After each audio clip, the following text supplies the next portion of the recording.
Before it ever saw combat, it was an idea, a challenge spoken out loud and then lived through.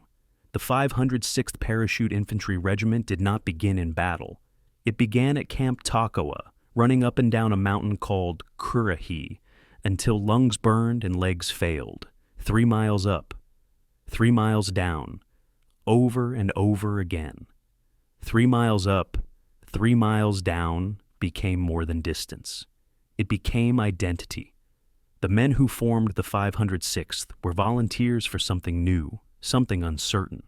Airborne infantry, dropped behind enemy lines with the understanding that landing together was a hope, not a guarantee. They were not trained to wait for orders once the ground hit their boots. They were trained to act. From the start, the regiment was forged through pressure. Physical exhaustion was constant. Standards were unforgiving. Leadership was scrutinized and earned rather than assumed. Those who remained after training were not just soldiers. They were part of a unit that believed cohesion was survival. When the 506th deployed to England in preparation for the invasion of Europe, it carried not only weapons and equipment, but a culture shaped by hardship and expectation. D-Day would test all of it. In the early hours of June 6, 1944, aircraft carrying the 506th crossed into Normandy under heavy fire. Paratroopers were scattered across hedgerows, fields, marshes, and villages. Plans dissolved mid-air. Units landed miles from their designated drop zones. Officers and enlisted men found themselves alone or in small clusters, improvising under pressure. The 506th did not wait to assemble perfectly. Small groups formed and moved toward objectives: bridges, causeways, road junctions. One of the regiment's most critical early actions came at Brécourt Manor, where a German artillery battery threatened Utah Beach. A handful of paratroopers, operating with limited numbers and no guarantee of support, assaulted the position in a textbook example of small unit leadership and tactical precision. It was not a massive engagement. It was decisive in its effect. Normandy did not end quickly. The hedgerows turned fields into corridors of fire. Visibility was limited. Movement was slow and costly. The 506th fought through towns and countryside where every bend in the road could conceal resistance. Casualties accumulated steadily, replacing the adrenaline of the drop with the grinding reality of sustained combat. After Normandy came Holland, and the Operation Market Garden once again placed the 506th into the sky, tasked with seizing and holding critical bridges in a gamble that aimed to end the war early. The regiment captured objectives with speed and skill, but the broader operation faltered. The 506th found itself defending narrow corridors against repeated counterattacks, holding ground that became increasingly exposed as the plan unraveled. And then came the Ardennes.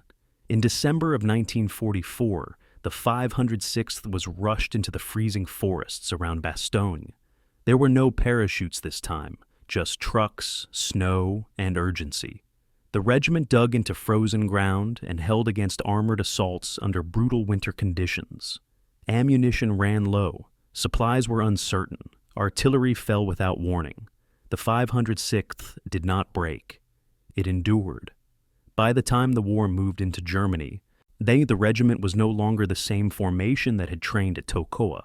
It had been reshaped by loss, hardened by repetition, and bonded by shared experience under fire.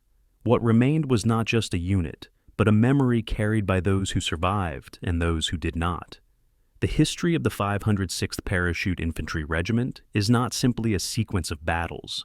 It is a story of transformation, of volunteers becoming veterans, of chaos becoming discipline, of young men learning to lead because the moment required it. They fought in the air, on the ground, in heat, in rain, and in snow. They adapted to every environment the war placed before them. Their reputation did not come from myth. It came from consistency under pressure. The 506th became proof that cohesion can survive dispersion, that leadership can emerge from uncertainty, and that endurance often matters more than spectacle. This is the story of the 506th Parachute Infantry Regiment, from Currahee to Normandy, from Holland to Bastogne, from training ground to legend, carried not by slogans, but by those who stood their ground when it mattered most. Before continuing, pause for just a moment and take in where you are right now. Are you in a place that feels steady and familiar, or somewhere temporary and passing? What time of day has brought you here? The beginning of something, the middle of it, or the quiet after? The men of the 506th stepped into darkness more than once. Let this story meet you exactly where you're standing. Fort Benning, Georgia, June 27, 1942. General William Lee stands on the edge of a dirt airfield, all watching a young soldier climb into a Douglas C-47 transport aircraft. The morning sun already burns at 90 degrees. Lee's hands tremble as he checks his watch. It's 0700 hours. In 12 minutes, this soldier will either prove that Americans can master the art of airborne warfare, or he'll become another casualty in a training experiment that most of the Pentagon believes is doomed to fail. The aircraft engines roar to life. Lee closes his eyes and mutters a prayer he hasn't spoken since childhood. This isn't just a test jump. This is the birth of something the United States military has never attempted before. A regiment of men trained to fall from the sky and fight behind enemy lines. The 506th Parachute Infantry Regiment exists only on paper and in Lee's obsessive vision. In 900 seconds, and it will either become real or Lee will spend the rest of his career defending why he wasted $2 million on a fantasy. The concept of paratroopers wasn't born in America. It was born in the Soviet Union in the early 1930s, then perfected with terrifying efficiency by Nazi Germany's Fallschirmjäger units. When German paratroopers captured the supposedly impregnable Belgian fort Eben-Emael in May 1940, using just 78 men who landed on the fortress roof in gliders, the world's military planners realized warfare had fundamentally changed. But American generals saw the footage and reached a different conclusion than Lee. They saw spectacular propaganda, not practical tactics. In classified Senate Armed Services Committee hearings throughout 1941, 85% of senior Pentagon officials opposed funding for American airborne units. They called it a stunt. They called it expensive theatrics. One general, whose name remains redacted in declassified documents, told Congress that paratroopers were young men committing suicide with government approval. The math seemed to support the skeptics. Early Soviet experiments resulted in 30% training fatalities. German Fallschirmjäger training had killed one man for every 400 jumps. The American military, facing pressure to build a conventional army of millions after Pearl Harbor, couldn't justify spending resources on what most commanders considered an experimental sideshow. But William Lee saw something the Pentagon's accountants couldn't calculate. He saw the future of warfare, not in the paratroopers themselves, but in what they represented: speed, surprise, the ability to strike where the enemy least expected before they could prepare defenses. Lee had studied the German invasion of Crete in May 1941, where thousands of Fallschirmjäger captured a strategic island from British defenders in just 10 days. The operation had been horrifically costly. The Germans lost nearly 7,000 men, but it proved paratroopers could achieve objectives that conventional forces couldn't. Lee became obsessed. He spent 6 months writing a 237-page doctrine manual for American airborne warfare, working 16-hour days in his Arlington office, surviving on coffee and conviction. He submitted it to the War Department in December 1941, 3 weeks after Pearl Harbor. In his cover letter, Lee wrote, "We can either learn from the Germans, or we can learn from our own corpses after they've beaten us." The manual sat unread for 3 months. Then, in March 1942, President Franklin Roosevelt personally intervened. Roosevelt had read intelligence reports suggesting Germany was preparing airborne operations against American positions. The president ordered the War Department to create American parachute units immediately, regardless of cost or opposition. The 506th Regiment was authorized on June 20th, 1942, 7 days before that first test jump at Fort Benning. Lee had 1 week to prove his theory could become reality.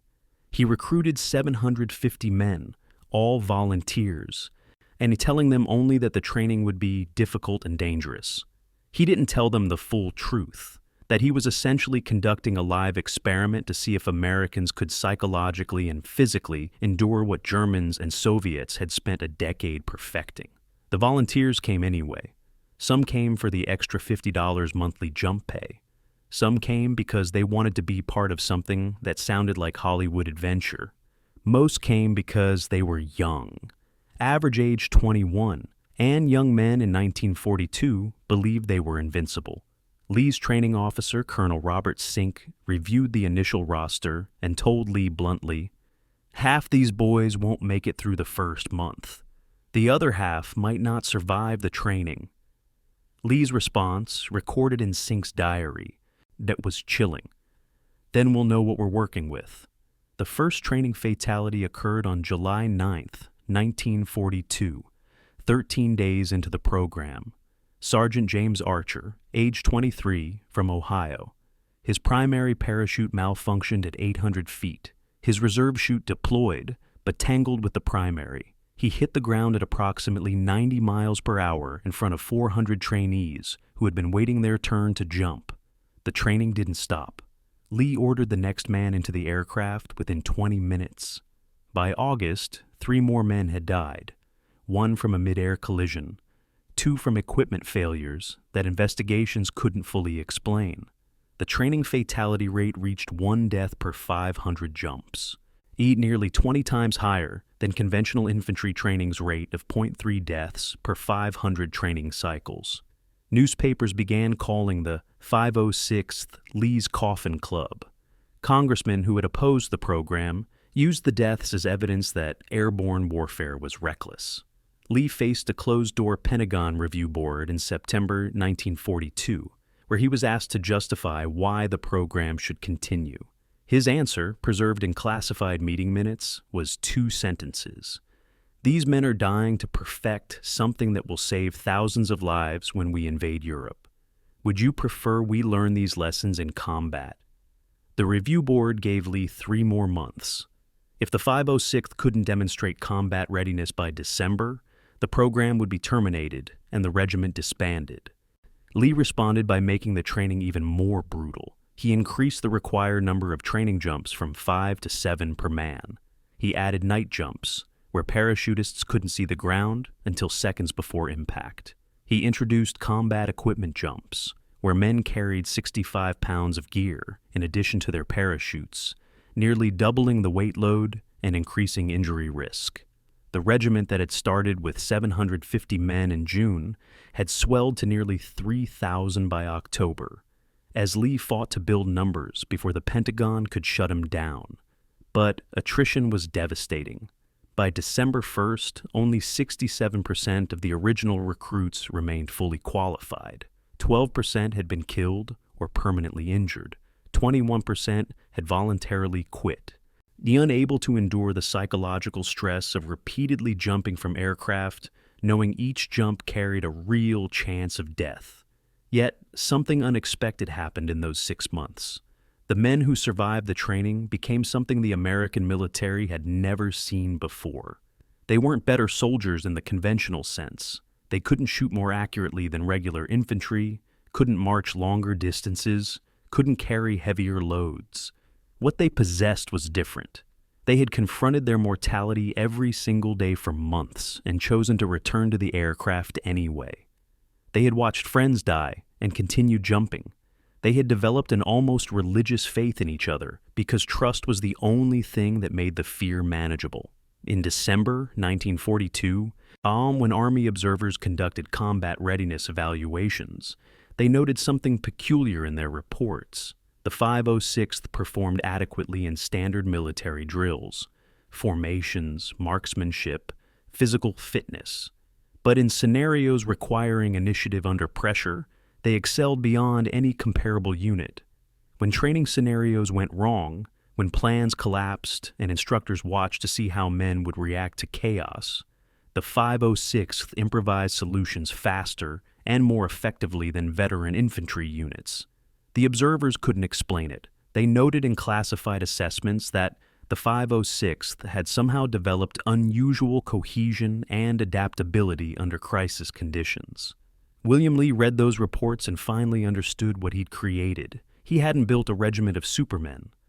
He'd built a regiment of survivors who'd been systematically taught that plans fail, equipment fails, leadership fails, and that the only thing that doesn't fail is your ability to adapt and help the man next to you do the same. In January 1943, Lee submitted his final report to the Pentagon.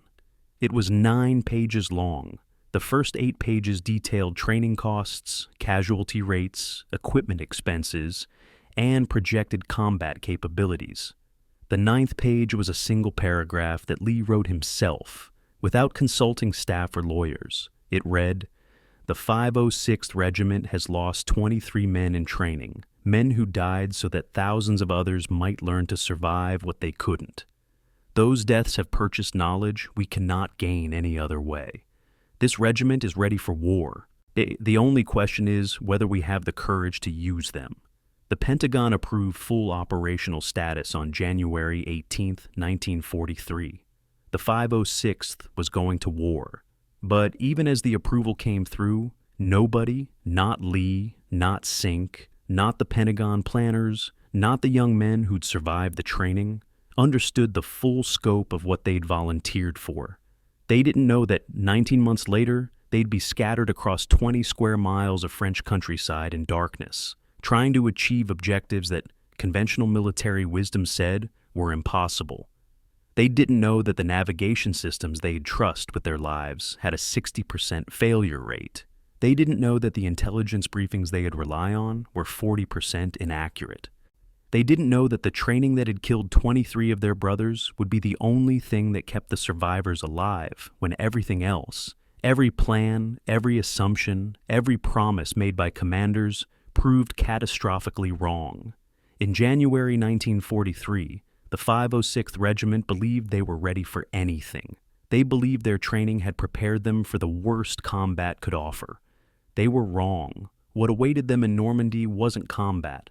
It was chaos on a scale that no training could simulate, no doctrine could anticipate, and no amount of courage could fully overcome. The dream that divided a nation. The dream of warriors who could fall from the sky and change the course of battles was about to become real. But reality, as the men of the 506th would learn, now always costs more than dreams predict. The question that would haunt the regiment for the rest of their lives, the question that would echo through veterans' reunions and widows' letters and military historians' debates for decades, was never whether the 506 succeeded. They did succeed by every official measure. The question was whether success justified what it cost the men who achieved it. In June 1942, standing on that airfield watching that first test jump, William Lee believed he knew the answer. By June 1944, standing in a command tent in England watching casualty reports accumulate, he would realize he'd never really understood the question. The 506th Regiment was born from a radical military gamble that Americans had never attempted before.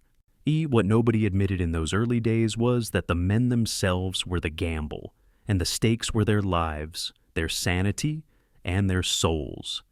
Camp Toccoa, Georgia, November 7th, 1942. Captain Richard Winters, age 27, steps off a transport truck and sees the 506th Regiment for the first time. 2,000 men in mismatched uniforms stand in approximate formation on a field of red clay that's been churned into mud by Georgia rain. They look young, most barely old enough to vote. Some look excited, nervous energy crackling through their bodies like static electricity. Others look terrified, already regretting whatever impulse made them volunteer for this. Winters carries a duffel bag containing everything he owns, and a letter from his mother that he's read so many times the paper has begun to disintegrate at the folds. The letter asks a question his mother never voiced when he left Pennsylvania. Why would you choose to jump out of perfectly good airplanes when you could serve your country with your feet on the ground? Winters doesn't have an answer that would satisfy her. He barely has an answer that satisfies himself. But as he watches Colonel Robert Sink stride through the mud to address the assembled regiment, Winters realizes something crucial. Every man here said yes to the same incomprehensible question. Every man here chose difficulty over safety, uncertainty over routine, risk over comfort. Whatever they become, they'll become it together. The men of the 506th came from everywhere and nowhere. 70% came from the Midwest and Mid-Atlantic states, Pennsylvania, Ohio, Illinois, Indiana, Michigan. Only 8% came from the Deep South, despite the regiment training in Georgia. 18% had attended at least some college, which was remarkable for an era when only 6% of American men had any higher education. 34% had only high school education or less. Their pre-war occupations read like a census of Depression-era America. 23% were farmers, 18% were factory workers, 12% were students. The rest scattered across dozens of trades: bank clerks, baseball players, ministers' sons, railroad workers, miners, salesmen, mechanics. The youngest, Private Albert Blythe, had lied about his age to enlist at 17. The oldest, Sergeant Franca Martinez, was 32, ancient by paratrooper standards, a man who had already lived half a life before the war found him. What unified them wasn't geography or class or education. What unified them was something harder to quantify, a hunger for something more than the ordinary trajectory of their lives. Private Donald Malarkey arrived at Toccoa from Oregon, with hands scarred by years of foundry work. He'd spent 3 years pouring molten steel into molds, inhaling metal dust, watching older men die of lung diseases before they reached 50. In a letter to his fiancée written his second night at camp, he tried to explain why he'd volunteered for paratroopers instead of accepting a safer assignment in supply or administration. "I've spent my whole life being told what I can't do." He wrote, "Can't afford college, can't leave the foundry because there's no other work, can't imagine a future different than my father's. The paratroopers are the first thing I've ever chosen for myself. I'd rather die doing something I chose than live 50 years doing something chosen for me." His fiancée saved the letter. After the war, when Malarkey struggled to explain what the 506th had meant to him, he showed her that letter and said, "I was right about the choosing part. I was wrong about understanding the cost." She never asked him to elaborate. By then, she'd learned which questions led to conversations and which questions led to silence. Sergeant Carwood Lipton came from West Virginia coal country, a place where men aged fast and died young. He'd watched his father descend into mine shafts 6 days a week for 30 years, emerging each evening covered in dust that never fully washed off. Lipton was 21 when he enlisted, determined that whatever life the war gave him, it wouldn't be his father's life of slow suffocation underground. At Toccoa, Lipton became known for 2 things: his ability to organize chaos into order, and his refusal to ever raise his voice. While other sergeants screamed at recruits who couldn't keep pace, Lipton simply helped them carry their packs until they could manage alone. Other sergeants mocked him for this, said he was soft, said he'd never command respect. But Lipton understood something the screamers didn't. These men hadn't volunteered for paratroopers because they needed someone to yell at them. They'd volunteered because they needed something worth becoming. By December, the men in Lipton's platoon would have followed him into fire without hesitation. Not because he commanded them, because he trusted them enough to let them discover they were stronger than they believed. The 506 Officer Corps broke the mold of traditional military hierarchy in ways that made West Point graduates uncomfortable. 65% of Easy Company's officers had been promoted from enlisted ranks rather than commissioned through military academies. They were men like Lieutenant Lewis Nixon, who'd attended Yale but preferred the company of enlisted men to officers' clubs, who carried a flask of whiskey and a sardonic wit that made him seem perpetually amused by the absurdity of military protocol. Men like Lieutenant Harry Welsh, who'd worked as a railroad switchman before the war, who understood labor and exhaustion in ways that academy graduates never would. These weren't officers trained to maintain distance from their men. These were officers who'd bunked beside enlisted men, who'd run the same training courses, who'd earned their ranks through performance rather than pedigree. The traditional military hierarchy depended on clear separation between officers and enlisted, on maintaining distance that preserved authority. The 506 leadership structure was something different, a meritocracy forged in shared suffering, where authority came from competence and respect rather than rank insignia. The oath ritual happened spontaneously one night in November, and it became more real than any official military ceremony. A group of approximately 60 men from Easy Company gathered outside their barracks after lights out. Someone, accounts differ on who started it, suggested they swear an oath to each other, separate from their military oath. Not an oath to country or to officers or to victory. An oath to bring each other home. The oath wasn't written down, wasn't recorded, wasn't sanctioned by any commanding officer, but man after man stood and spoke variations of the same promise. I will not leave you behind. If you fall, I will carry you. If you're lost, I will find you. If you're wounded, I will drag you to safety. We came here together, and we're leaving together. Winters, who witnessed the ceremony, later called it the moment Easy Company became a family. The military didn't recognize it. Army regulations made no provision for soldiers swearing oaths to each other that superseded official command structure. But the men of the 506th didn't care about regulations. They cared about the man next to them, the man who'd proven through 3 months of brutal training that he could be trusted when everything went wrong. By January 1943, the regiment's demographics told a story about who survived selection. The average age remained 21. But the age distribution had changed. Men under 19 had the highest washout rate. 47% couldn't complete the training. Men over 28 had the second highest washout rate, 39%. The sweet spot was 20 to 25, young enough for resilience, old enough for judgment. An educational background proved almost irrelevant to success rates. College-educated men failed at the same rates as men who'd barely finished 8th grade. What mattered was adaptability, pain tolerance, and something the Army's psychologists struggled to define in their reports: unit cohesion drive, the capacity to endure suffering because everyone else was enduring it too. Geographic origin proved surprisingly significant. Men from rural backgrounds had 12% higher completion rates than men from cities over 100,000 population. The prevailing theory suggested rural men had more experience with physical labor, isolation, and self-sufficiency, traits that proved valuable when training pushed bodies and minds past breaking points. The volunteer reality was more complex than official narratives acknowledged. Technically, every man in the 506th had volunteered. Practically, social pressure and patriotic fervor made refusal nearly impossible for young men in 1942 America. Towns held parades when their sons enlisted. Girls refused to date men who weren't in uniform. Employers made clear that jobs would be waiting when the war ended, but only for men who'd served. The draft existed as backdrop, but the 506th didn't wait for the draft. They chose.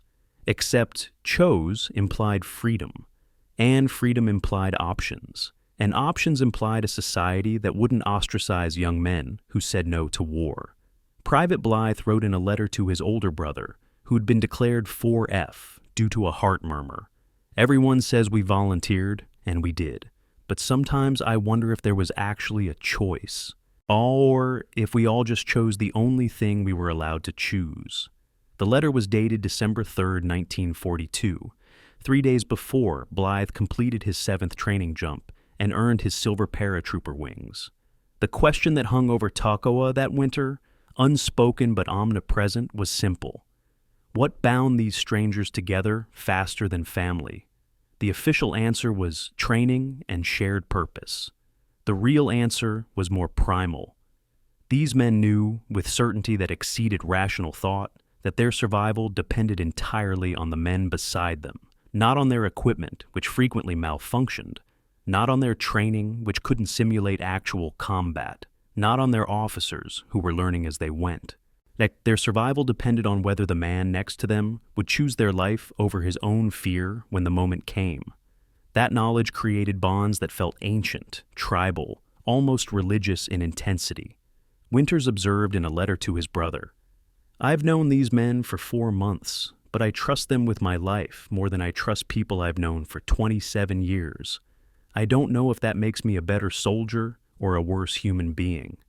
By March 1943, when the 506th prepared to ship out from Toccoa to advanced training at Fort Benning, only 67% of the original 3,000 recruits remained. 1,000 men had been discharged, transferred, or killed. The survivors knew they were part of something unprecedented in American military history. And if they didn't yet know whether that something would make them heroes or statistics, what they knew, with the certainty that only shared suffering provides, was that they would face whatever came next together. The men who said yes at recruiting stations across America in 1942 had become something different by March 1943. They had become paratroopers, not because they had mastered the technical skill of jumping from aircraft, but because they'd mastered the emotional skill of trusting other men with their lives. The question waiting for them in England, and later in the skies over Normandy, was whether that trust would be enough when every plan failed and survival required more than skill or trust could provide. Camp Toccoa, Georgia, 6:15 in the morning, December 11th, 1942. In 300 men stand at the base of Currahee Mountain in 42-degree darkness, their breath visible in the pre-dawn cold. Colonel Robert Sink paces in front of them, his boots crunching frozen mud, his voice carrying across the field with parade ground precision. 3 miles up, 3 miles down, he says. Any man who can't complete it in under 45 minutes will be dismissed from this regiment. The mountain rises 1,738 feet into the morning sky, its peak hidden in low-hanging clouds. Sink continues. Currahee is Cherokee. It means stands alone. When you finish this training, you'll know why that matters. He checks his watch. You have 6 minutes to prepare yourselves. Use them wisely. The men scatter to adjust bootlaces, empty bladders, whisper prayers to gods they're not sure they believe in. Private Eugene Doc Rowe, age 23, watches from the medical tent where he's preparing his aid station for the casualties that everyone knows are coming. This won't be Rowe's first mass casualty event at Toccoa. It will be his 7th. He's learned to prepare for heat exhaustion, cardiac events, broken ankles, men whose bodies simply quit and collapse mid-stride. What Rowe hasn't learned, what still haunts him every time Sink orders another run, is how to make peace with watching young men destroy themselves, because military training doctrine demands it. Camp Toccoa's training schedule was brutality disguised as preparation. 6 in the morning until 8 at night, 6 days a week, for 24 weeks. The men woke to reveille, ran Currahee before breakfast, then spent 12 hours on rifle drills, hand-to-hand combat practice, at parachute landing falls, and tactical maneuvers through Georgia's pine forests. They carried 65 pounds of equipment, rifles, ammunition, parachutes, packs, helmets. During every exercise, the weight distributed to simulate combat conditions. The equipment weight combined with Georgia's humidity created conditions that turned afternoon training into survival tests. By week 6, the injury rate reached 40% of recruits sustaining at least one significant injury. 12% were permanently discharged for injuries severe enough to disqualify them from paratrooper service. Ankle sprains, stress fractures, torn ligaments, and hernias topped the medical discharge list. But the injuries that couldn't be measured were becoming more common. The men who simply broke psychologically, these who woke screaming from nightmares about falling, who developed such severe anxiety about jumping that their bodies physically refused to approach aircraft. Colonel Sink's training philosophy was documented in post-war interviews and declassified after-action reports. A unit is only as strong as its weakest soldier, he said repeatedly, almost as a mantra. His interpretation of that philosophy shocked men accustomed to traditional military training. Most officers interpreted it only as strong as the weakest to mean eliminating weak soldiers. Sink interpreted it to mean making weak soldiers strong through pressure that either broke them or rebuilt them. He believed in public accountability, that shame, properly applied, was a more effective teacher then punishment. On December 19th, 1942, during a training jump where a lieutenant froze at the aircraft door, the lieutenant had completed 6 successful training jumps. On his 7th, fear overcame him. He stood at the door, unable to move, while the entire aircraft waited. Sink personally climbed into the aircraft, walked to the door, and removed the lieutenant's parachute. Then Sink wore the parachute himself and jumped, demonstrating for the entire camp that officers were held to the same standard as enlisted men. The lieutenant was transferred out of the regiment that day. The message was clear. No rank exempted anyone from expectations. The night jump during the unexpected thunderstorm became Toccoa legend, the story that defines Sink's command philosophy more than any official doctrine. March 4th, 1943, Phase 2, Training.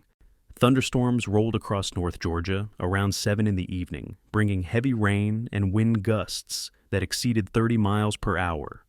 Standard operating procedure was to cancel night jumps in weather exceeding 20 miles per hour wind. Sink assembled Easy Company and announced they'd be conducting the scheduled night jump despite the storm. Winters, then a lieutenant, asked Sink privately if this was prudent. Sink's response, witnessed by 3 other officers, was, "The Germans won't cancel their defense because of weather. Neither will we cancel our attack."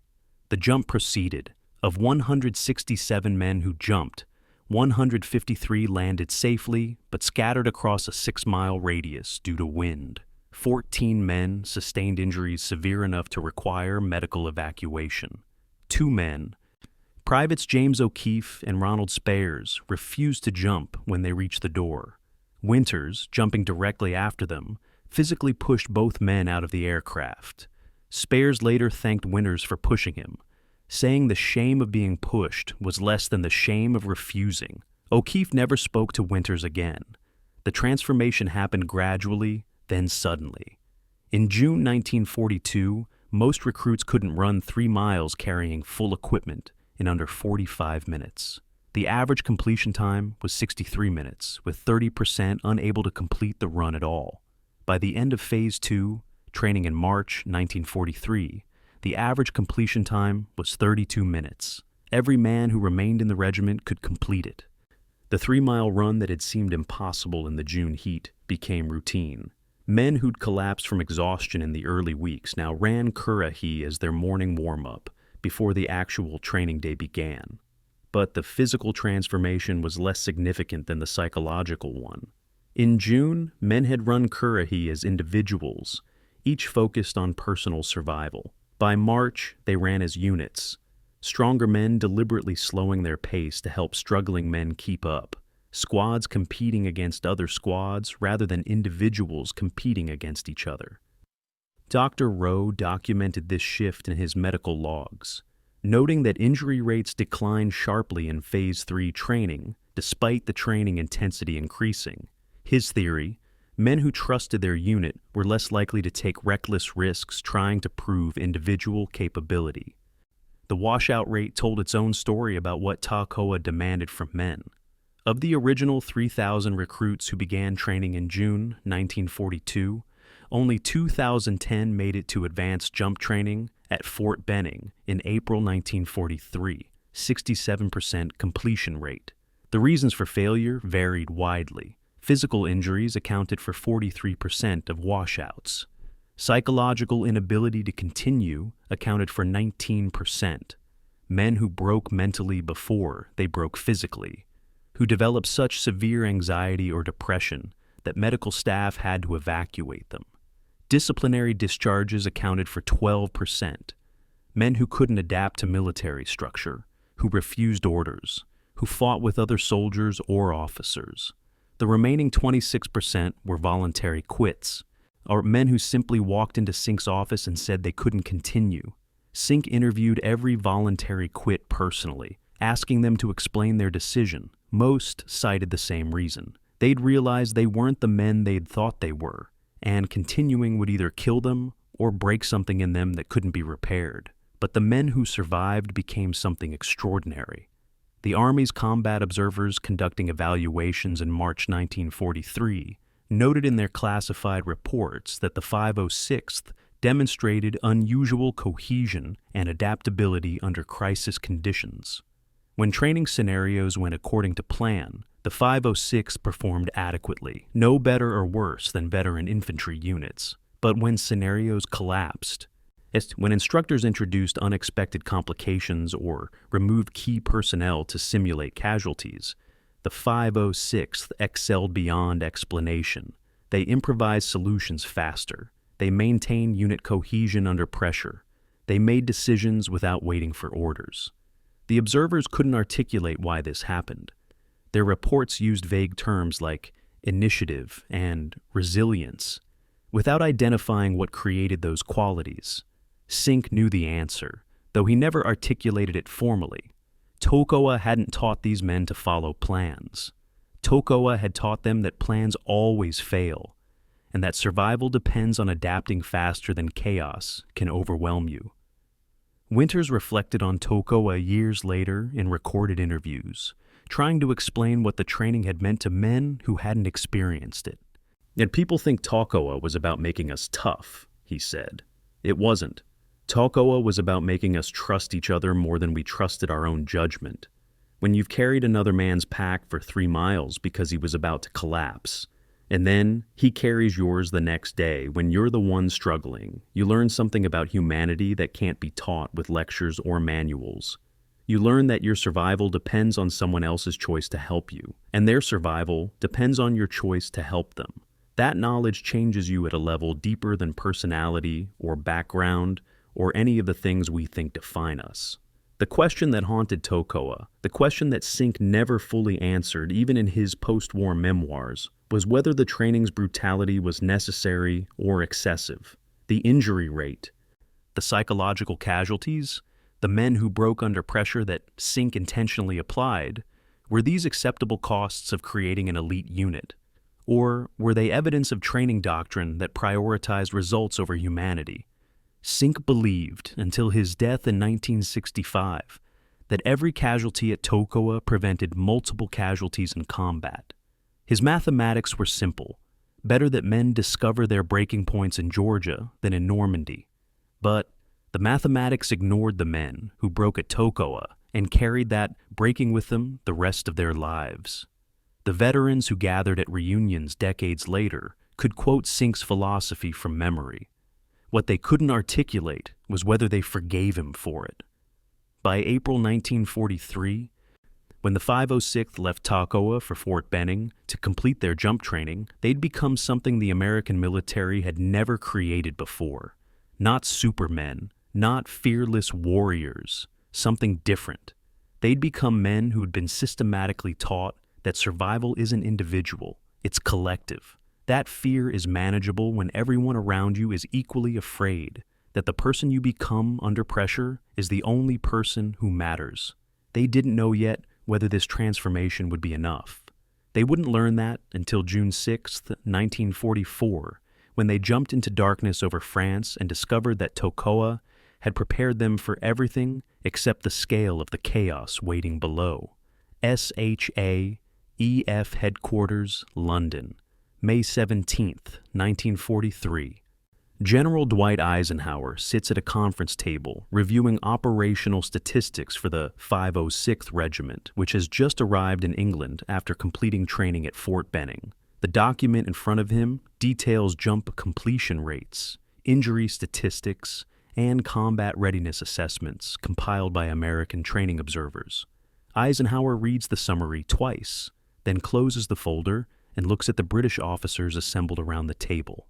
"The American paratroopers are untested in combat," he says carefully, choosing words that won't offend allies or betray his own doubts. "But their training statistics exceed our projections. They're ready for operations."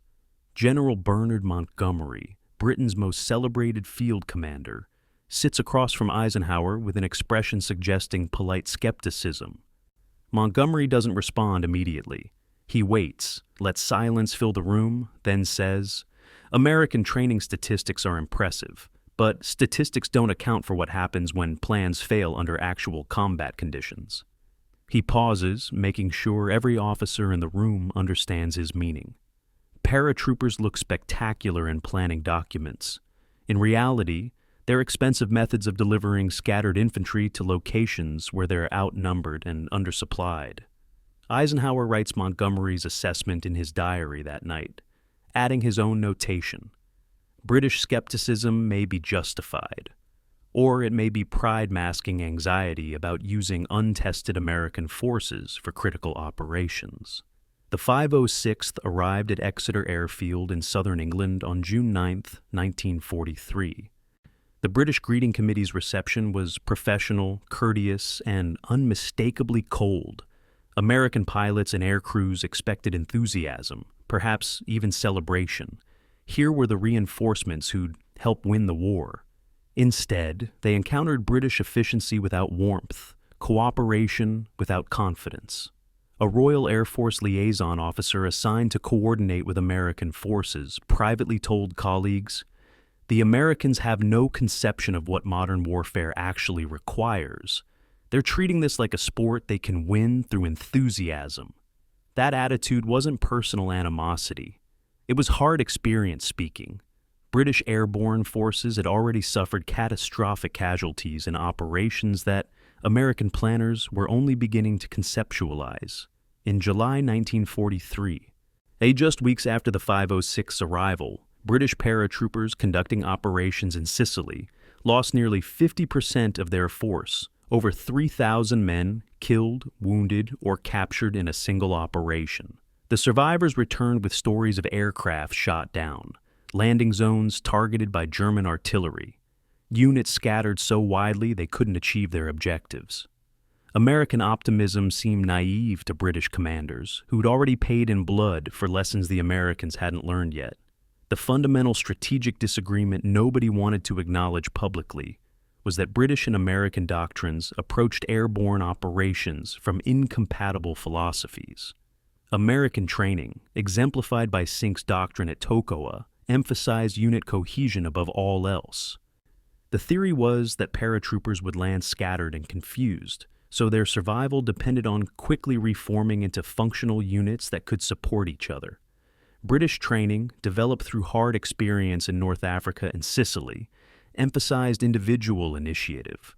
British doctrine assumed paratroopers would land isolated and remain isolated, so each soldier needed to accomplish objectives independently without expecting support.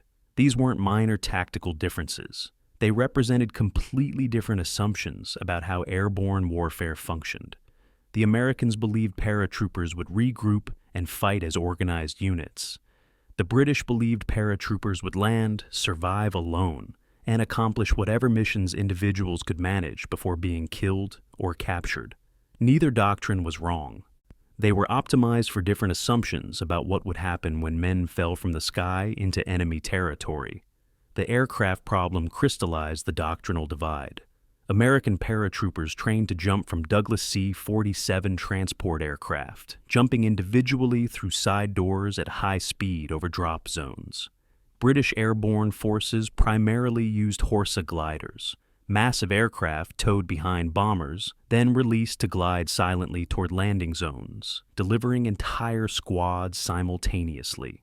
The C-47 method scattered men over miles, but allowed aircraft to evade anti-aircraft fire through speed and maneuverability. The Horsa method kept units together, but required gliders to descend slowly along predictable paths, making them vulnerable to ground fire.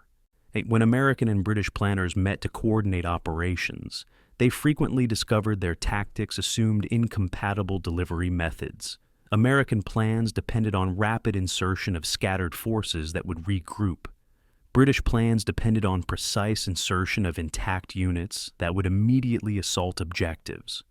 Trying to coordinate these approaches in combined operations created planning nightmares that nobody wanted to acknowledge publicly, because acknowledging them meant admitting the Allies didn't have compatible operational doctrines. Combined Operations Headquarters, known by the acronym COSSC, produced planning documents throughout 1943 for the eventual invasion of France. These documents, declassified decades later, reveal how peripheral paratroopers were, to invasion planning despite their prominence in public narrative. In early planning documents, airborne forces ranked 5th among preferred assault methods. Infantry landing from naval vessels ranked 1st. Naval bombardment to soften defenses ranked 2nd. Close air support to destroy German positions ranked 3rd. Armored units following infantry ashore ranked 4th. Paratroopers ranked 5th, categorized as supplementary forces for specialized objectives. The reasoning was coldly pragmatic. Every previous large-scale airborne operation, German operations in Crete, British operations in North Africa, Allied operations in Sicily, had resulted in catastrophic casualties and mixed results. Planners couldn't justify building invasion plans around forces that historical evidence suggested were as likely to become scattered casualties as effective combat units. Yet, political pressure forced paratroopers into invasion planning despite military skepticism. President Franklin Roosevelt had personally intervened to create American airborne forces. Congressional appropriations had funded the program. American newspapers regularly featured stories about paratroopers as the future of warfare, creating public expectations that military planners couldn't easily ignore. British Prime Minister Winston Churchill, despite private reservations, publicly championed airborne operations as evidence of Allied innovation and aggression. By early 1944, both governments had invested too much political capital in airborne forces to admit they might be impractical for the upcoming invasion. This created an absurd situation where political necessity drove military planning, rather than military capability driving political decisions. Paratroopers would participate in the invasion, not because planners believed they were the best tool for the mission, but because admitting they weren't the best tool would require explaining why billions in resources and hundreds of training casualties had been invested in an impractical concept. Colonel Sink sensed the British skepticism immediately and responded with characteristic directness. In classified reports to Eisenhower, Sink wrote, "Our men are better trained than British airborne forces." But British commanders won't acknowledge this because acknowledging it requires admitting their own losses resulted from inadequate training rather than impossible conditions. Sink's assessment was unfair and accurate simultaneously. American training was more rigorous in measurable ways, more jumps per soldier, higher physical fitness requirements, more extensive tactical drills. But American training was untested. British forces had learned through brutal experience what worked and what didn't. Sink's confidence that American methods were superior rested on theory and statistics. British skepticism rested on corpses and captured ground that hadn't been held. Neither side could prove their position until American paratroopers actually faced combat, and by then, it would be too late to change doctrine or training regardless of which side proved correct. A revealing moment occurred in August 1943 during joint training exercises in southern England. A British RAF officer and American pilots conducted a routine planning session for practice drops, discussing drop zone selection, altitude, and timing. The conversation remained professional until the British officer suggested drop altitude should be 800 feet to minimize exposure to anti-aircraft fire. The American pilots insisted on 1,200 feet, arguing that lower altitude increased risk of chute malfunctions. The disagreement escalated. The British officer cited casualty data from Sicily, proving that altitude was less dangerous than anti-aircraft fire.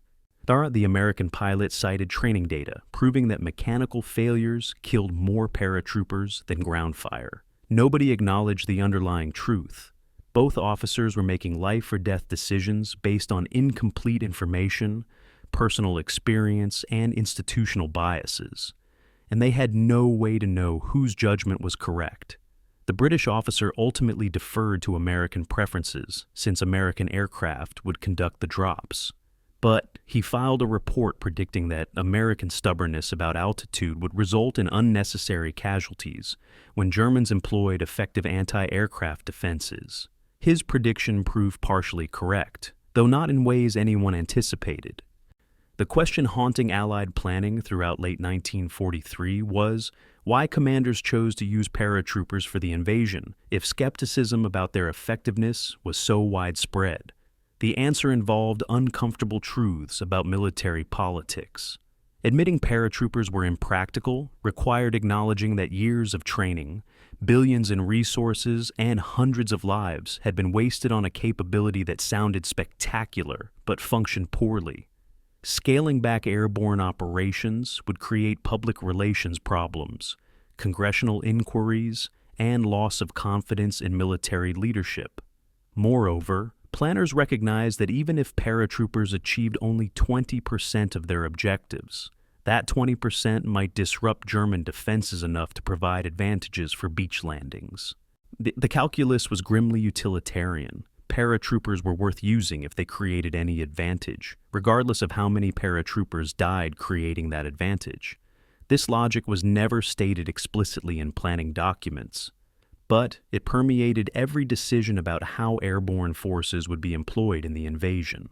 The 506th Regiment, training in England throughout late 1943 and early 1944, believed they were preparing for operations where their success was essential. What they didn't know was that planners had already determined their success was optional. What mattered was the attempt, the disruption, the creation of chaos behind German lines that might provide marginal advantages for conventional forces.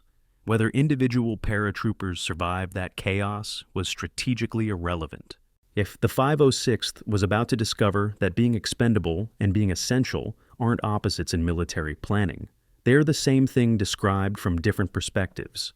RAF, Greenham Common, Berkshire, England, April the 23rd, 1944.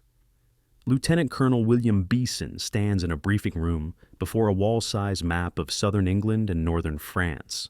43 colored strings stretch from various English airfields across the English Channel to points in Normandy, each string representing the flight path for a group of aircraft carrying paratroopers. The strings cross and recross each other like a tangled spider web, avoiding British coastal artillery positions marked with red circles, skirting known German flak concentrations marked with black squares, are threading through narrow corridors where Allied planners believe aircraft can pass undetected. Beeson has spent 6 weeks designing this routing system. He's recalculated flight times, accounting for wind speed variations. He's coordinated with meteorological officers about cloud cover predictions. He's rehearsed the routes with pilots until they can recite turn points from memory. Now, looking at the map, with 47 turn points where aircraft must change course within specific time windows to avoid collisions or friendly fire, Beeson realizes something that makes his hands shake. The system is too complex. And even if everything works perfectly, which nothing in war ever does, the margin for error is so thin that a 5-minute delay at any turn point will cascade through the entire system and scatter aircraft across miles of French countryside.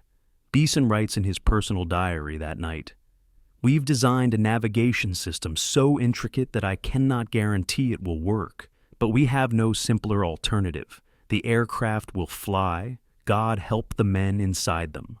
The flight path's complexity arose from constraints that planners couldn't control or eliminate. Aircraft had to avoid British coastal defenses, which didn't distinguish between German bombers and Allied transports until positive identification. The routes had to minimize exposure to known German anti-aircraft positions, which intelligence had mapped across northern France. Aircraft had to approach drop zones from directions that wouldn't silhouette them against moonlight, or put them in crossfire from multiple German defensive positions. They had to maintain separation from other aircraft groups to prevent mid-air collisions. And they had to arrive at drop zones within specific time windows coordinated with naval bombardment and beach landing schedules. Meeting all these requirements simultaneously was theoretically possible. Meeting them while flying at night, in potentially adverse weather, using 1940s navigation technology that depended on visual landmarks and dead reckoning, was something between optimistic and delusional. But the invasion schedule was set. The routes were approved. The only question remaining was whether theory would survive contact with reality. The meteorological crisis emerged in May as D-Day planning entered final stages. Weather Officer Group Captain James Stagg briefed invasion planners on expected conditions for early June. His forecast was concerning: 7/10 cloud cover at drop zones, meaning 70% of the sky would be obscured by clouds. Visibility would be reduced to approximately 2,000 feet, just barely enough for pilots to see the ground in moonlight. But the forecast assumed moonlight would penetrate clouds, which wasn't guaranteed. If clouds were thicker than predicted, or if they moved unexpectedly, pilots would be navigating blind using instruments and calculations, unable to verify their position visually until they were directly over drop zones. Stagg couldn't make the weather better through wishing. He could only report what his data indicated. His report to Eisenhower included a single sentence that summarized the problem. If weather conditions deteriorate beyond current forecasts, visual navigation will be impossible, and aircraft will depend entirely on dead reckoning, which has a demonstrated error rate of 15 to 20% over distances exceeding 200 miles. Dead reckoning navigation worked elegantly in theory and catastrophically when assumptions proved wrong. The principle was simple: calculate your heading and airspeed, account for known wind conditions, and plot your position based on time elapsed. In practice, every assumption introduced error. Wind speeds varied with altitude. Aircraft airspeeds fluctuated based on load and engine performance. Pilot error in holding precise headings compounded over time. And all these minor errors accumulated across a flight path of 240 miles from England to Normandy. A 2-degree heading error maintained for 30 minutes could put an aircraft 5 miles off course. A 10-mile-per-hour miscalculation of wind speed could add or subtract 15 miles from the aircraft's actual position. These errors would be manageable if pilots could verify their position visually against landmarks.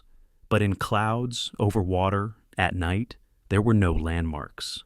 Pilots would navigate using compasses, airspeed indicators, and prayers.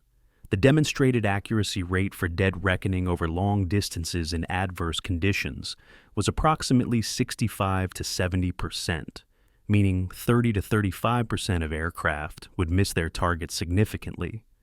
A dry-run flight over Scotland in May revealed how badly things could go wrong even in training conditions. Pathfinder pilot Major Harold Mallon led a practice drop with 12 aircraft, simulating conditions expected over Normandy.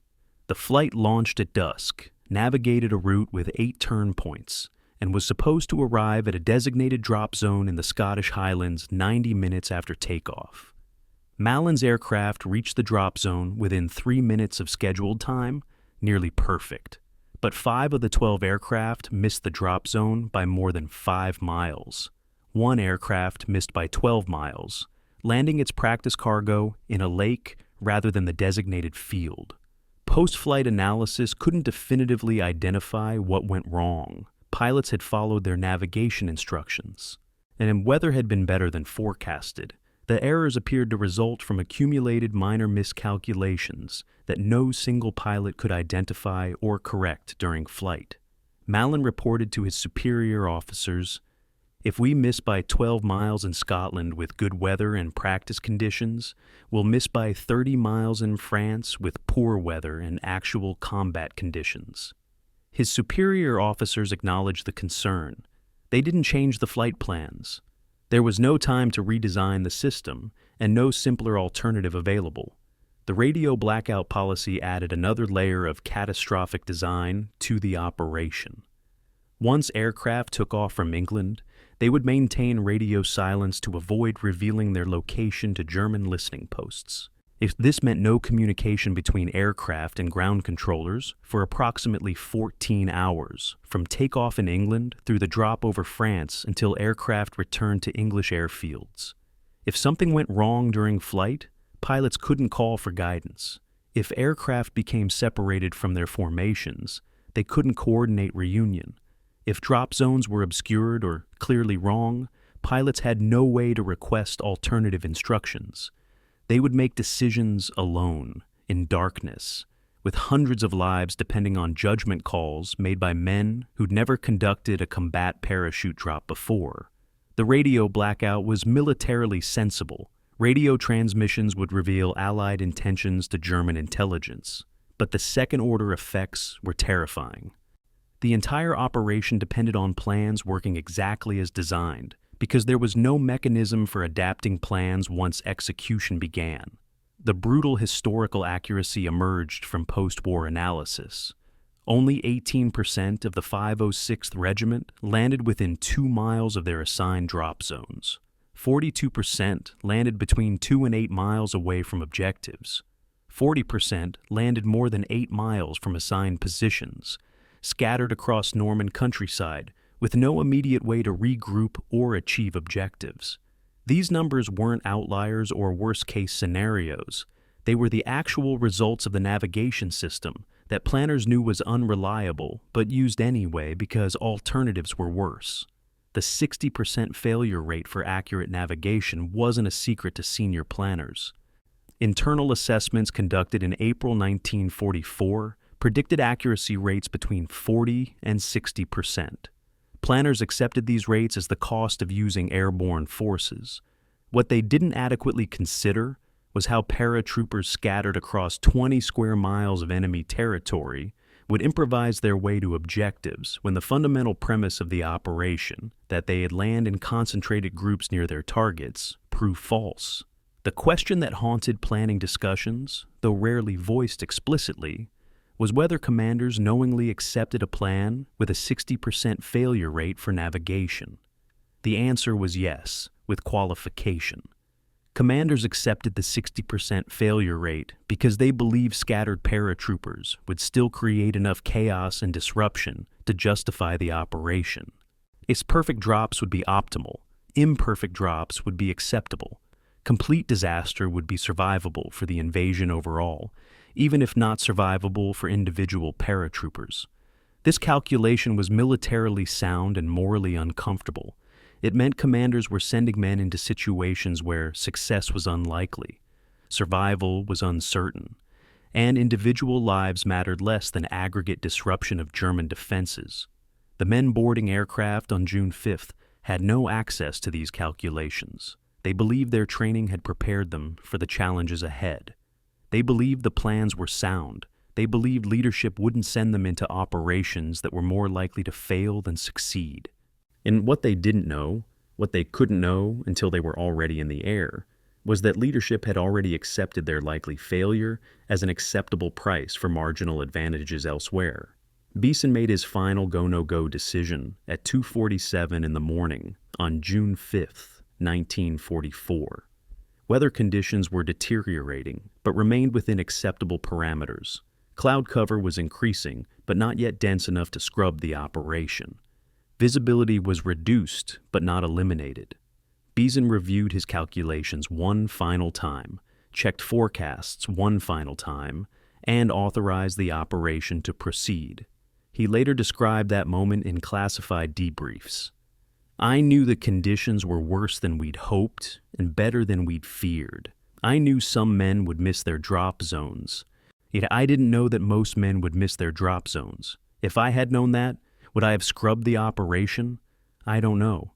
The invasion schedule didn't allow for perfect conditions. It allowed for conditions that were barely acceptable, and we accepted them. The aircraft engines began warming up within minutes of Beeson's decision. By 0330, the first aircraft were taxiing to runways. By 0400, the first paratroopers of the 506th Regiment were airborne over England, flying toward France and toward a navigation failure that nobody could prevent and nobody wanted to acknowledge. The flight path designed by Beeson and his team represented the absolute limit of what 1940s military technology could attempt. More complex than anything previously attempted in aviation warfare, it depended on precision that technology couldn't guarantee, predicated on assumptions about weather and German defenses that intelligence couldn't verify. It was a masterpiece of optimistic planning and a recipe for catastrophe. The men strapped into C-47 aircraft as they lifted off from English airfields had no way to know this. They knew their jobs: jump when the green light illuminated, find their units on the ground, accomplish their objectives. What they didn't know was that the light might illuminate over the wrong location, that their units might be scattered across distances that made regrouping impossible, and that their objectives might be unreachable not because of German resistance, but because of navigation failures that scattered them into chaos before combat even began. The flight path was the infrastructure of the operation, and like most infrastructure, it was invisible to the people depending on it until it failed. For the 506th Regiment, it was about to fail spectacularly. Aldbourne, England, June 5th, 1944. 8:30 in the evening. Colonel Robert Sink stands in his command tent briefing company, officers on German defensive strength in Normandy. Maps cover every horizontal surface. Drop zone maps, terrain maps, intelligence maps, with estimated German positions marked in red. Sink's voice carries authority and calm as he details what his men will face. Approximately 50,000 German troops in the landing area, 47 known anti-aircraft batteries, fortified positions along the coast and inland. What Sink doesn't tell his officers, what he knows but doesn't say, or is that these estimates are 2 months old and based on intelligence that was incomplete even when it was gathered. The actual German strength is unknown. The anti-aircraft positions have likely moved or been reinforced. Everything he's briefing is educated, guessing disguised as confident knowledge. Sink believes in his men completely. He believes in the mission's necessity. But he doesn't believe in the intelligence estimates he's required to present as facts. Later, in classified post-war testimony, Sink would describe this moment. I told them what I'd been told to tell them. I didn't tell them that I thought the intelligence was 40% guesswork and 60% hope. A commander's job includes lying to his men when truth would serve no purpose except fear. The estimate that 50,000 German troops occupied the 506th's landing zone was technically accurate and practically meaningless. 50,000 German troops existed in the general Normandy region, but general region encompassed hundreds of square miles. The number of German troops actually positioned where the 506th would land was closer to 16,000, with perhaps 4,000 in positions that could immediately respond to parachute landings. But intelligence officers couldn't distinguish between troops in the region and troops in position. Aerial reconnaissance showed German units moving, but couldn't determine if they were moving toward the coast or away, reinforcing defenses or rotating to rear areas for rest. Every estimate included caveats and qualifications. Every briefing simplified those estimates into confident-sounding numbers that implied precision intelligence didn't actually possess. The men receiving these briefings had no way to know. They were hearing best guesses rather than verified facts. Private Albert Blythe sat in the barracks he shared with Easy Company, writing a letter he knew would never be sent. The letter was addressed to his mother, but really addressed to himself, an attempt to articulate feelings he couldn't voice to the men around him. "I'm more afraid than I've ever been," he wrote. "Not afraid of being shot or killed, though I'm afraid of that too. Afraid that I'll fail. Afraid that when the moment comes, I won't be able to do what's needed. Afraid that the men depending on me will die because I wasn't strong enough or brave enough or fast enough." Blythe folded the letter, sealed it in an envelope, and wrote his mother's address on the outside. Then he tucked it into his footlocker with instructions that it should be mailed only if he didn't return. Blythe wasn't unique in this ritual. Dozens of men across the regiment wrote final letters that night, creating paper ghosts of themselves, versions of their thoughts that would only become real if they died. The letters revealed what the men couldn't say to each other, that they were terrified, uncertain, aware that tomorrow might be their last tomorrow, and desperately hoping that fear wouldn't define them when testing came. The pilot's briefing room carried different tension than the enlisted barracks. Any flight crews knew things the paratroopers didn't, that navigation would be difficult, that German anti-aircraft fire would be heavy, that the routes had been designed with inadequate margin for error. The briefing officer displayed a map showing estimated German defensive positions. 47 known anti-aircraft batteries marked in red. The officer's presentation was matter of fact. Avoid these positions where possible. Maintain altitude and speed to minimize exposure. If engaged by flak, don't deviate from course unless absolutely necessary. The pilots listened, asked technical questions about altitude restrictions and identification protocols, and filed out of the briefing with expressions suggesting they understood more than the briefing officer had stated explicitly. One pilot, Lieutenant James Deal, wrote in his diary, "They showed us 47 flak positions. I counted at least 20 gaps in coverage where additional batteries could be positioned. Either German defenses are less complete than we thought, or our intelligence is less complete than we thought. I'm betting on the latter." Post-war German records revealed 63 anti-aircraft batteries in the region, 26% more than Allied intelligence had identified. The undercount wasn't incompetence. It was the inevitable result of trying to map enemy defenses from aerial reconnaissance and espionage in regions where Germans actively concealed their positions. Captain Richard Winters and Lieutenant Louis Nixon sat in Winters' quarters, playing cards in silence. They'd been friends for 2 years, brothers in every sense except blood. The card game was routine. Something they'd done hundreds of times. Tonight it felt like ritual, a normal action performed to create the illusion of normalcy in abnormal circumstances. Nixon dealt cards mechanically. Winters picked up his hand without looking at it. Neither spoke for several minutes. Finally, Nixon said, "Do you think we'll all come back?" Winters considered the question, the kind of question men ask the night before combat, when honesty felt more important than comfort. "No," Winters said. "Some of us won't come back. That's not pessimism, it's math. But I think most of us will, and I think we'll do what we're supposed to do." Nixon nodded, accepting the answer. They played 3 more hands in silence. Then Nixon stood, shook Winters' hand, and walked back to his own quarters without saying goodbye. Goodbyes felt too final. It'd be better to leave, assuming there would be tomorrow to say what needed saying.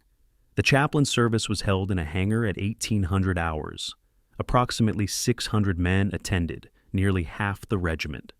They stood in military formation, while Chaplain McGee conducted a brief non-denominational service that carefully avoided mentioning death or mortality explicitly. McGee read from Psalms, led the men in reciting the Lord's Prayer, offered a benediction asking for courage and protection.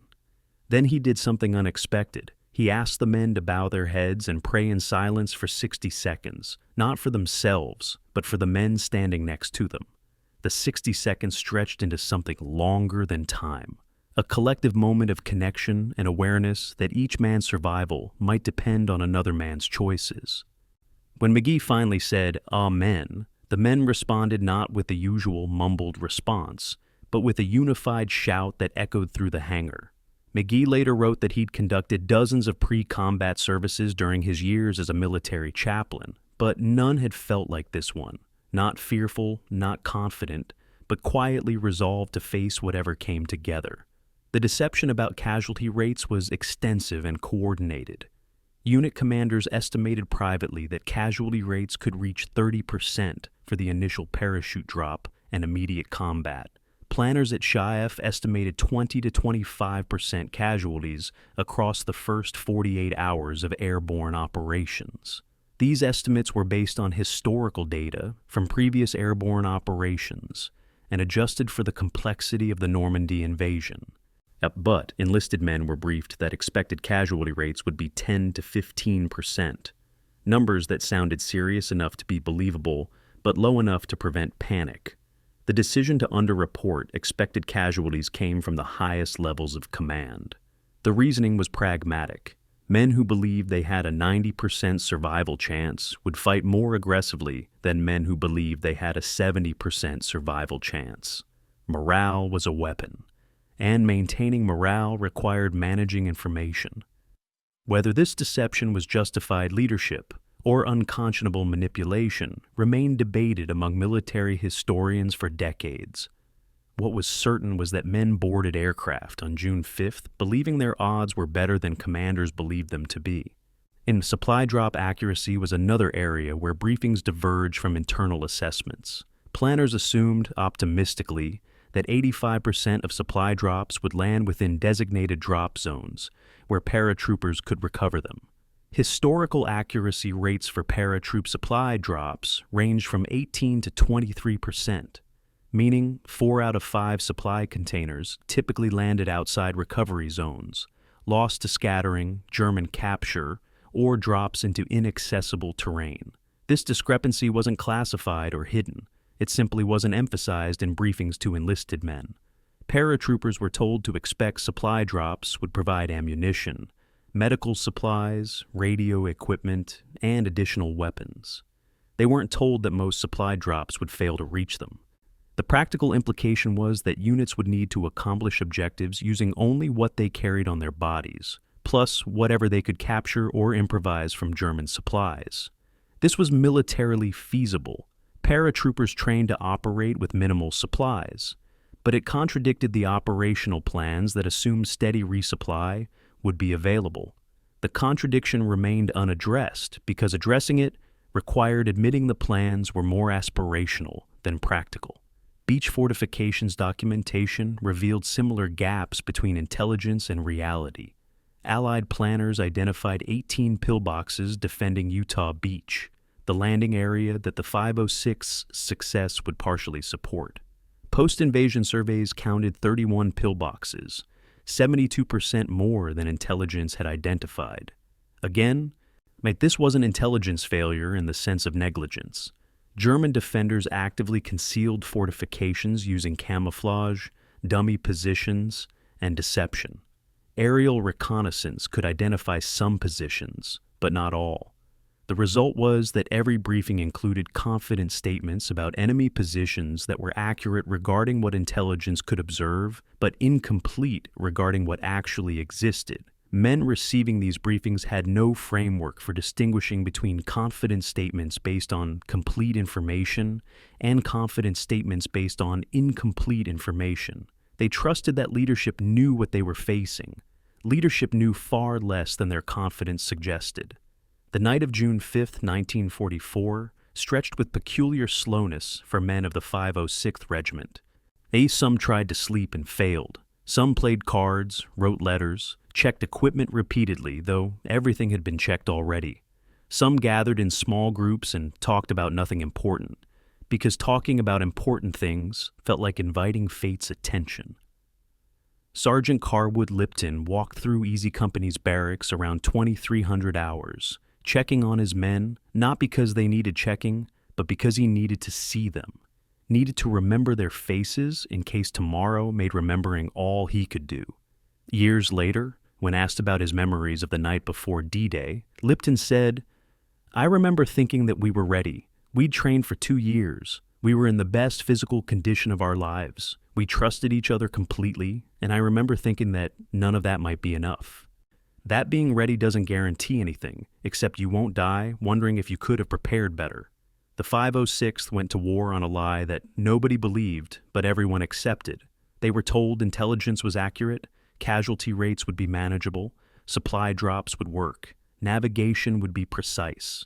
Every statement contained enough truth to sound plausible and enough omission to constitute deception. The alternative, telling men they were jumping into situations where most intelligence was guesswork, casualty rates might exceed predictions, supplies likely wouldn't arrive, and navigation would scatter them across miles of enemy territory, wasn't rejected because it was false. It was rejected because commanders believed truth would undermine combat effectiveness more than lies would undermine trust. Whether that calculation was correct remains one of the enduring moral questions of D-Day planning. What's certain is that men boarded aircraft in the early hours of June 6th, carrying hopes and expectations that were carefully calibrated to keep them functional rather than accurately informed. The gap between what they believed and what actually awaited them in Normandy wasn't an accident of planning. It was a feature of command philosophy that prioritized outcomes over honesty. And when dawn came over France, that gap between belief and reality would be measured not in distances or casualties, but in the accumulated psychological cost of discovering that everything they'd trusted was provisional, incomplete, and designed to make them willing to jump from aircraft into chaos they'd never been fully prepared to face. One somewhere over Normandy. 0215, June 6, 1944. Captain Richard Winters stands at the open door of C-47 aircraft number 66, watching darkness rush past at 140 miles per hour. The red light above the door glows like a warning. Wind tears at his uniform, a roar that makes communication impossible beyond hand signals. The jumpmaster holds up 5 fingers. 5 minutes to drop zone. Winters checks his gear one final time. Rifle strapped to his leg, reserve chute packed against his chest, main chute heavy on his back, grenades and ammunition adding 65 pounds to his body weight. The aircraft lurches suddenly. Violent motion that throws men against webbing straps and aluminum walls. Anti-aircraft fire. Winters sees muzzle flashes on the ground below. Old tracers arcing upward like deadly fireworks. The aircraft banks hard, the pilot evading fire, and suddenly Winters has no idea where they are relative to the drop zone. The green light illuminates. The jumpmaster screams, "Go!" And Winters jumps into darkness with no certainty that the ground below is the ground he's supposed to reach. He falls through night sky, counts to 4, feels the brutal jerk as his parachute deploys. Below him, Normandy is chaos, fires burning, explosions lighting the landscape in brief flashes, tracer fire creating geometric patterns against darkness. Winters has no idea where he is. He has no idea where his men are. The plan has already failed, and he hasn't even landed yet. The scatter was immediate and catastrophic. Aircraft number 66, carrying Winters and elements of Easy Company, had dropped its paratroopers approximately 4 miles from the intended drop zone after evading anti-aircraft fire, forced the pilot to break formation and alter course. Aircraft number 42 dropped its load 6 miles off target after the pilot became disoriented in cloud cover and released paratroopers based on dead reckoning rather than visual confirmation. Aircraft number 17 took direct flak hits that killed 3 paratroopers before they could jump. The survivors jumped wherever the damaged aircraft could maintain altitude long enough for exit. Across the entire airborne operation, 6,600 paratroopers dropped into Normandy. Only 1,800 landed within 1 mile of intended drop zones, 27% accuracy. The remaining 73% scattered across approximately 20 square miles of French countryside, isolated from their units, uncertain of their locations, unable to communicate with each other or with commanders who'd planned operations, assuming concentrated drops rather than scattered individuals. Winters landed in a field he didn't recognize, surrounded by hedgerows that intelligence briefings had mentioned but hadn't emphasized. No other paratroopers were visible. No sounds except distant gunfire, and the drone of aircraft still overhead, dropping more scattered men. Winters activated his clicker, a child's toy that made a clicking sound, the recognition signal paratroopers were supposed to use to identify each other in darkness. 1 click meant, "Who are you?" 2 clicks meant, "Friend." Winters clicked once. Silence. He clicked again. Still silence. For 10 minutes, Winters moved through the field, clicking, searching, finding nothing. Then he heard clicks responding. 2 clicks, friend. Winters moved toward the sound and found Private Hall, also from Easy Company, also lost. They'd been in the same aircraft. They'd jumped seconds apart. They'd landed hundreds of yards distant from each other. If 2 men from the same aircraft were this separated, the entire company must be scattered across miles. Winters' training kicked in. Find more men, establish leadership, move toward objectives even if you can't achieve the primary objective. 4 miles away, a group of 30 men from the 506th encountered 12 men from the 501st Airborne Regiment. Nobody knew exactly where they were. Maps were useless without landmarks. Air and darkness made landmarks impossible to identify. A sergeant from the 501st, senior by date of rank, attempted to take command of the combined group. A lieutenant from the 506th, senior by position, countermanded the order. For 5 minutes, in darkness, in enemy territory. With German defenders somewhere nearby, 42 American paratroopers argued about who should command them.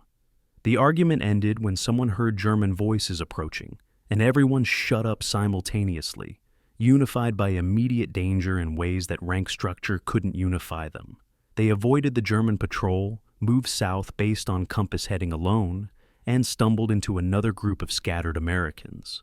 By 0300, barely an hour after landing, some groups were forming, but command structure was chaos.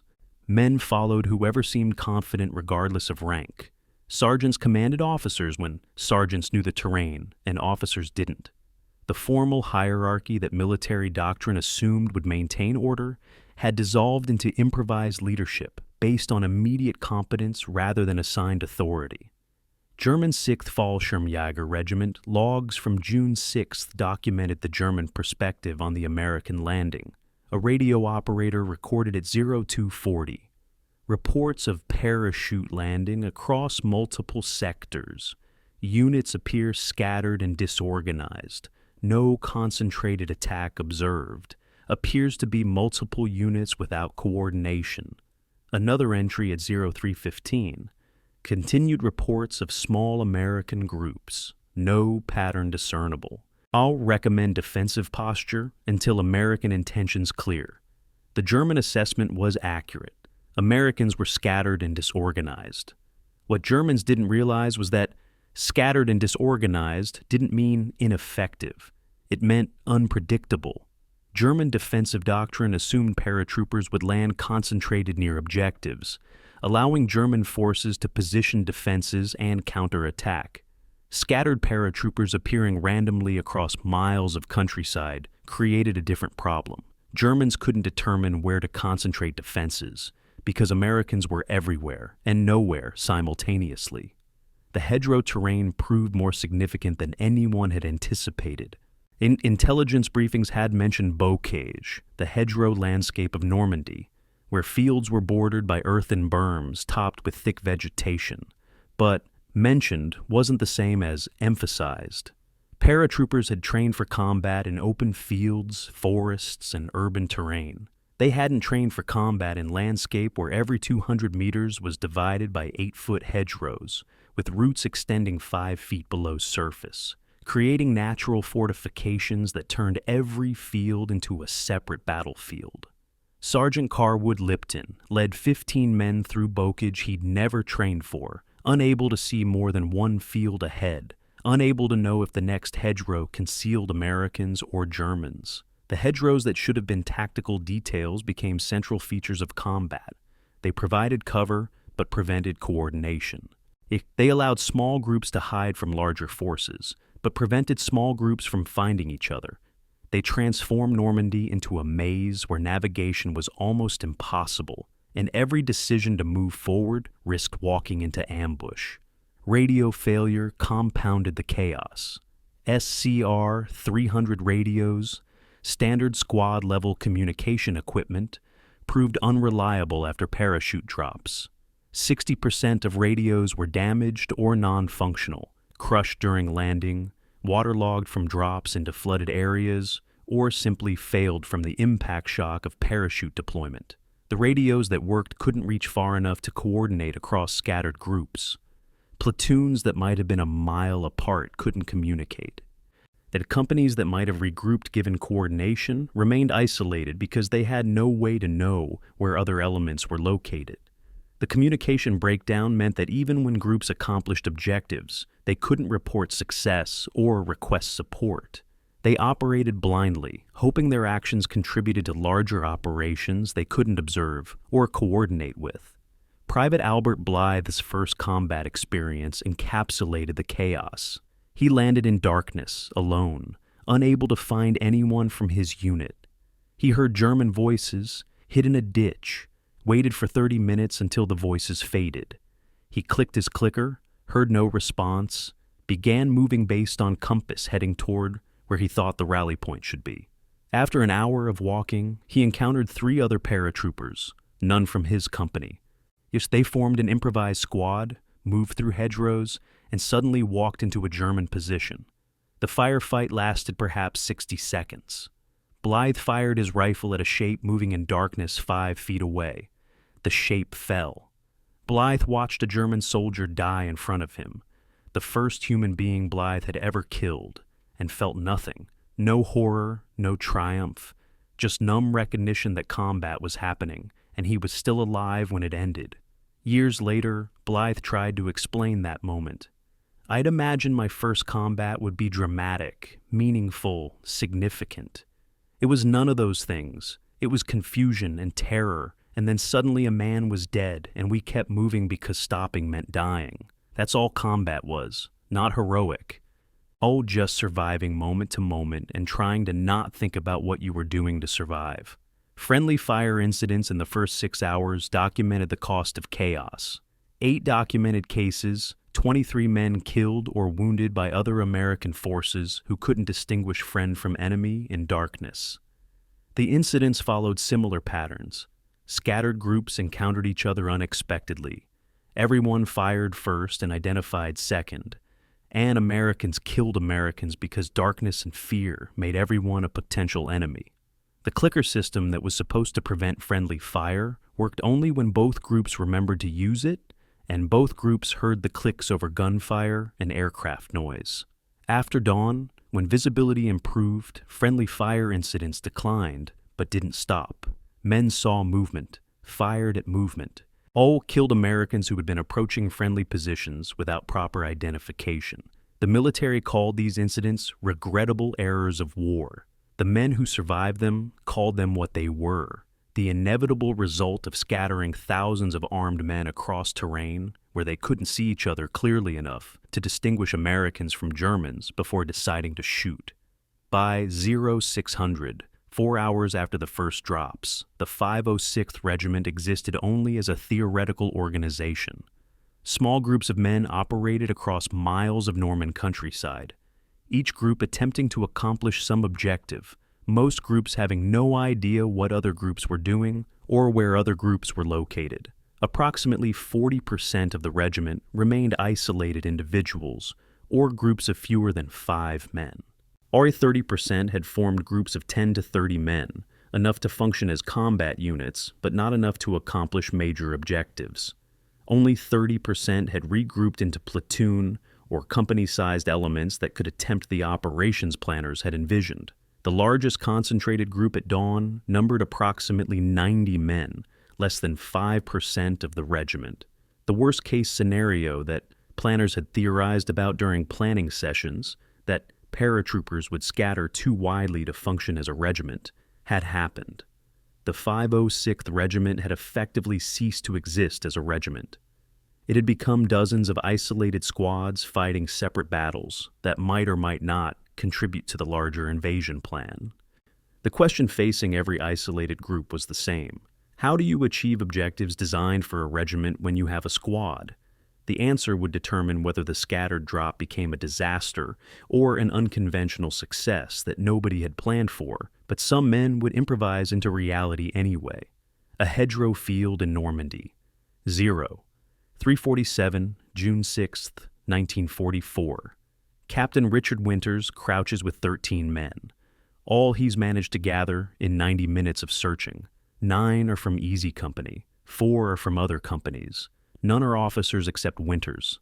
They're supposed to have a company of 140 men. They have 13. Their objective is to secure a causeway leading inland from Utah Beach. Winters has no idea where the causeway is.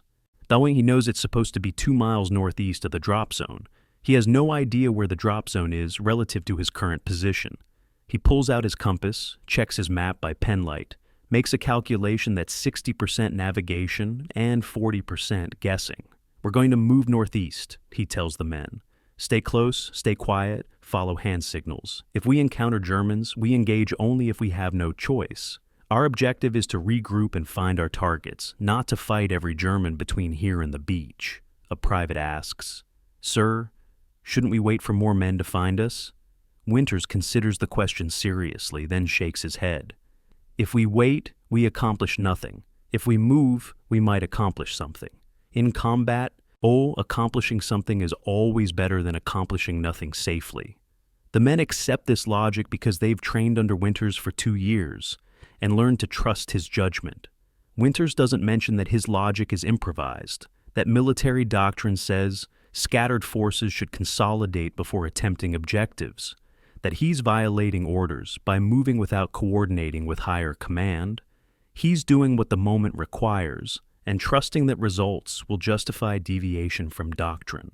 Sergeant Carwood Lipton demonstrated the kind of efficiency that made improvised leadership functional. At 0430, Lipton encountered approximately 60 men from 3 different regiments, 506th, 501st, 502nd, scattered and leaderless.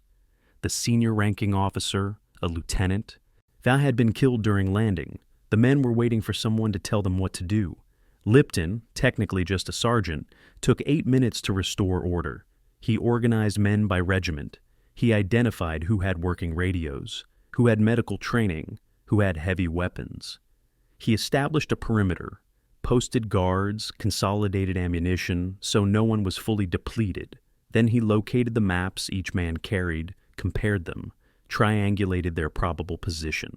By 0438, 8 minutes after finding scattered chaos, Lipton had created a functioning squad with clear chain of command and approximate awareness of their location.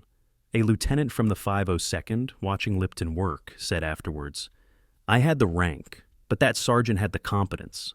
Following him seemed smarter than asserting authority I didn't know how to use." Lipton's ability to organize chaos faster than most officers could recognize. Chaos made him invaluable in the first hours when leadership mattered more than rank. Captain Lewis Nixon turned radio discipline into an art form that saved lives. Nixon had a talent for communication that went beyond following procedures. When he found a group of men with a damaged radio that could receive but not transmit, Nixon realized he could use it to listen to German communications and other American units' transmissions. By 0500, Nixon had pieced together a rough operational picture by listening to what other units were reporting. He knew where heavy German resistance was concentrated. He knew which objectives had been achieved and which remained contested. He knew where American forces were succeeding and where they were struggling.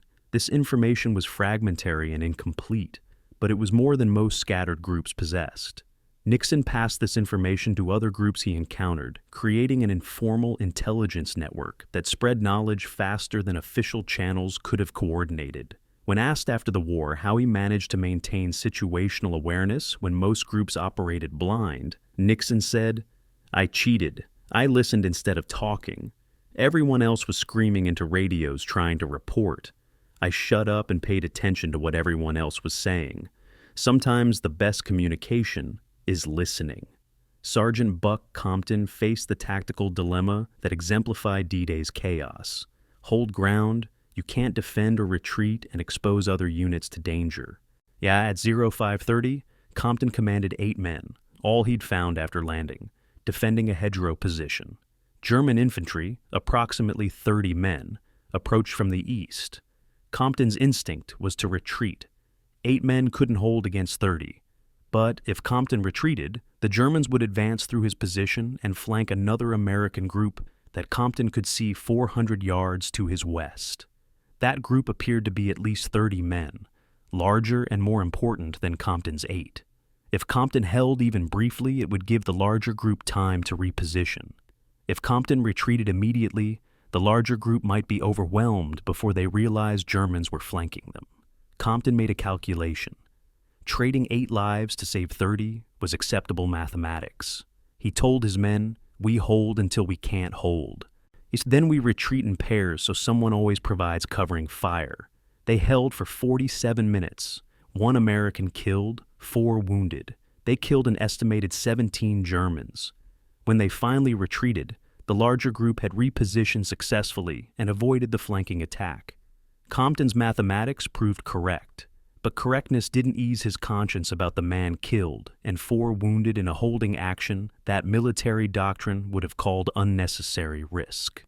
The moment Easy Company reconstituted as a functional unit happened at 0615, just over 4 hours after the first drops. Captain Winters had collected approximately 90 men, by moving methodically toward German positions, counterintuitive navigation that worked because other scattered Americans were also moving toward German positions, at creating a convergence point at areas of combat. 90 men was 64% short of Easy Company's full strength, but it was enough to function as a company rather than a large squad. Winters organized them quickly. Weapon squads established, patrol elements formed, security perimeter set, chain of command clarified. For the first time since landing, Winters commanded an actual unit rather than an improvised group. The relief was visceral, not because 90 men were strong enough to guarantee success, but because 90 men operating together could accomplish objectives that individual squads couldn't attempt. The informal promotion system that emerged in those first hours violated every military regulation about authority and rank. By 0800, 3 men had assumed ranks higher than their official positions purely from necessity. Sergeant Tolbert was functioning as a lieutenant, commanding a platoon because no officers were present. Private Smith was functioning as a sergeant, leading a squad because the official squad leader had been killed during landing. Lieutenant Jones, technically a battalion staff officer, was commanding a company-sized element because he was the senior officer present when men regrouped. None of these promotions were authorized. None were recorded in official logs. But they were real in the sense that mattered. Men followed these leaders because the leaders demonstrated competence under pressure. When formal hierarchy tried to reassert itself later, when officers who'd been separated during the drop rejoined their units, tensions erupted. And men who had followed Sergeant Talbert through 4 hours of combat didn't automatically trust Lieutenant Williams just because Williams had higher rank. Trust had to be earned through combat performance, not asserted through position. Winters' leadership principle, documented extensively in post-war interviews, was simple. I never asked a man to do something I wouldn't do. This principle was tested 7 times in the first 12 hours of D-Day. Each time, Winters personally led the action he was ordering.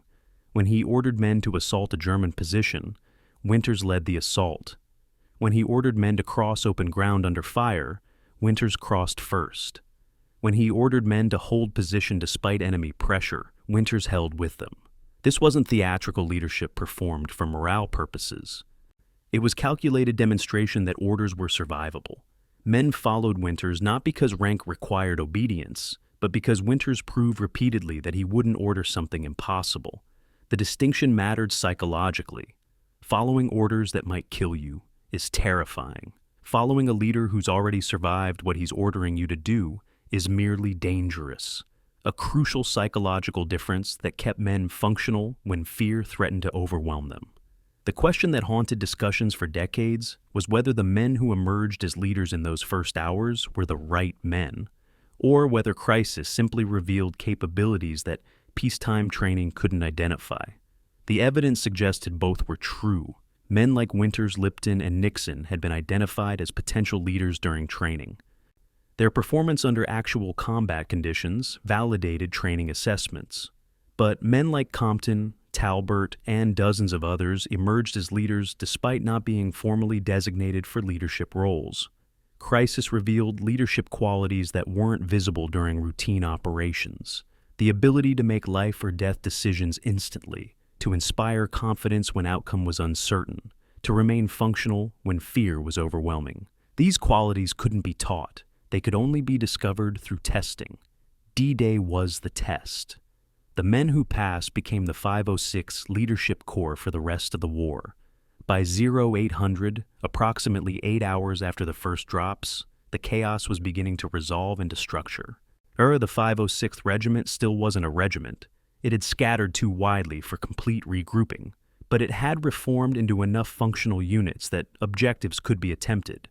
Approximately 65% of the regiment had found other members of their unit and formed groups large enough to fight effectively. 20% remained isolated or in groups too small for combat operations. 15% were casualties, killed, wounded, or captured during landing or the first hours of combat.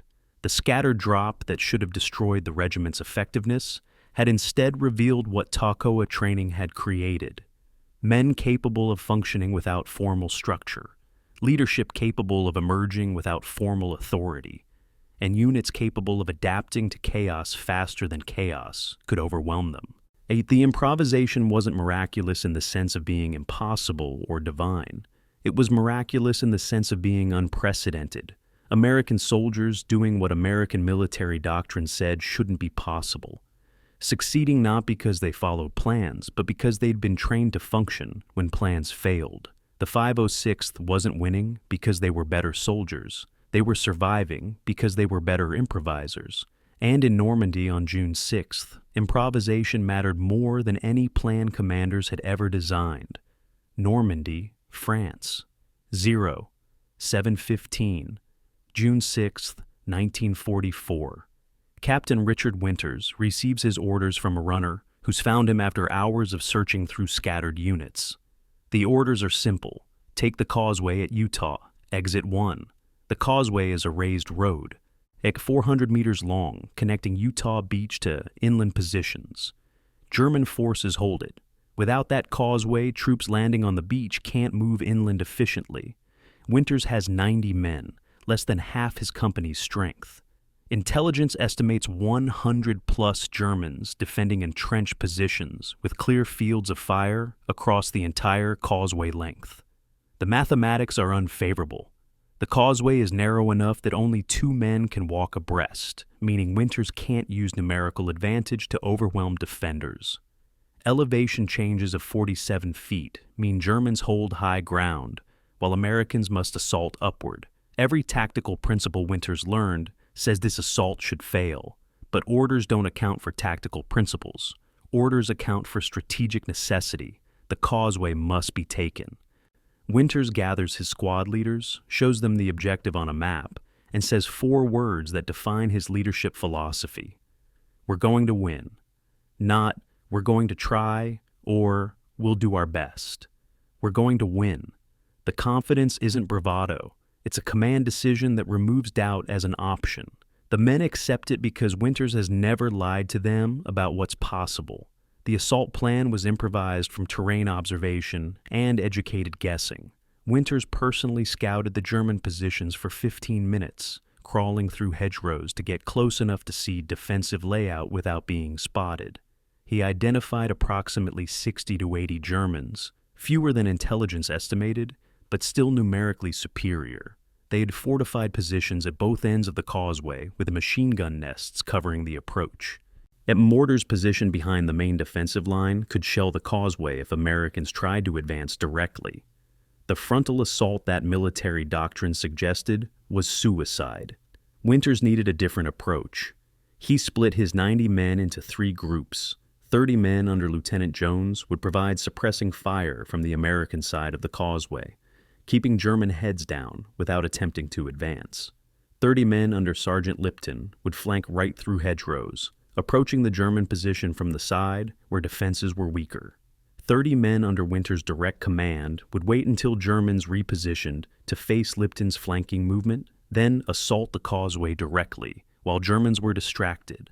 The plan depended on timing, coordination, and Germans reacting exactly as Winters predicted. If Germans didn't reposition, Winters would assault into prepared defenses and suffer devastating casualties. If Germans repositioned too quickly, Lipton's flanking force would be caught in the open. The plan had a dozen failure points, but it was better than frontal assault and better than waiting for reinforcements that might not come. Sergeant William Wild Bill Guarner's bayonet charge became the moment that broke German cohesion, though whether it was tactically brilliant or tactically reckless remained debated for decades. At 0743, as Winters' assault force moved toward the causeway under covering fire, a German machine gun position opened fire that pinned down the lead squad.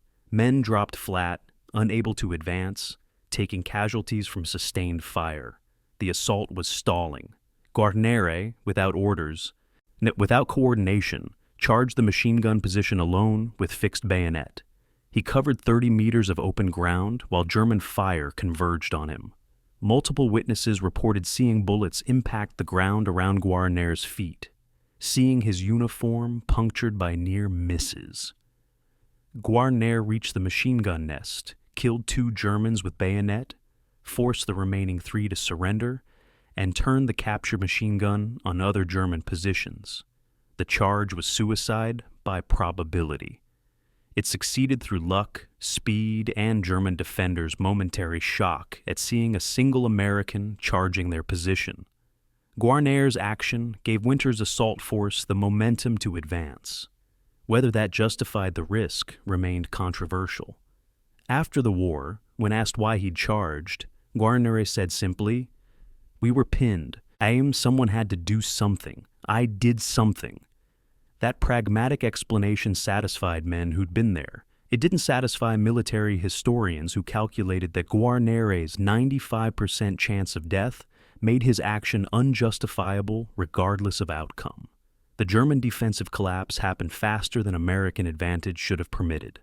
At 08:15, German defenders realized they were being flanked by Lipton's force while simultaneously assaulted by Winter's force and suppressed by Jones' covering fire.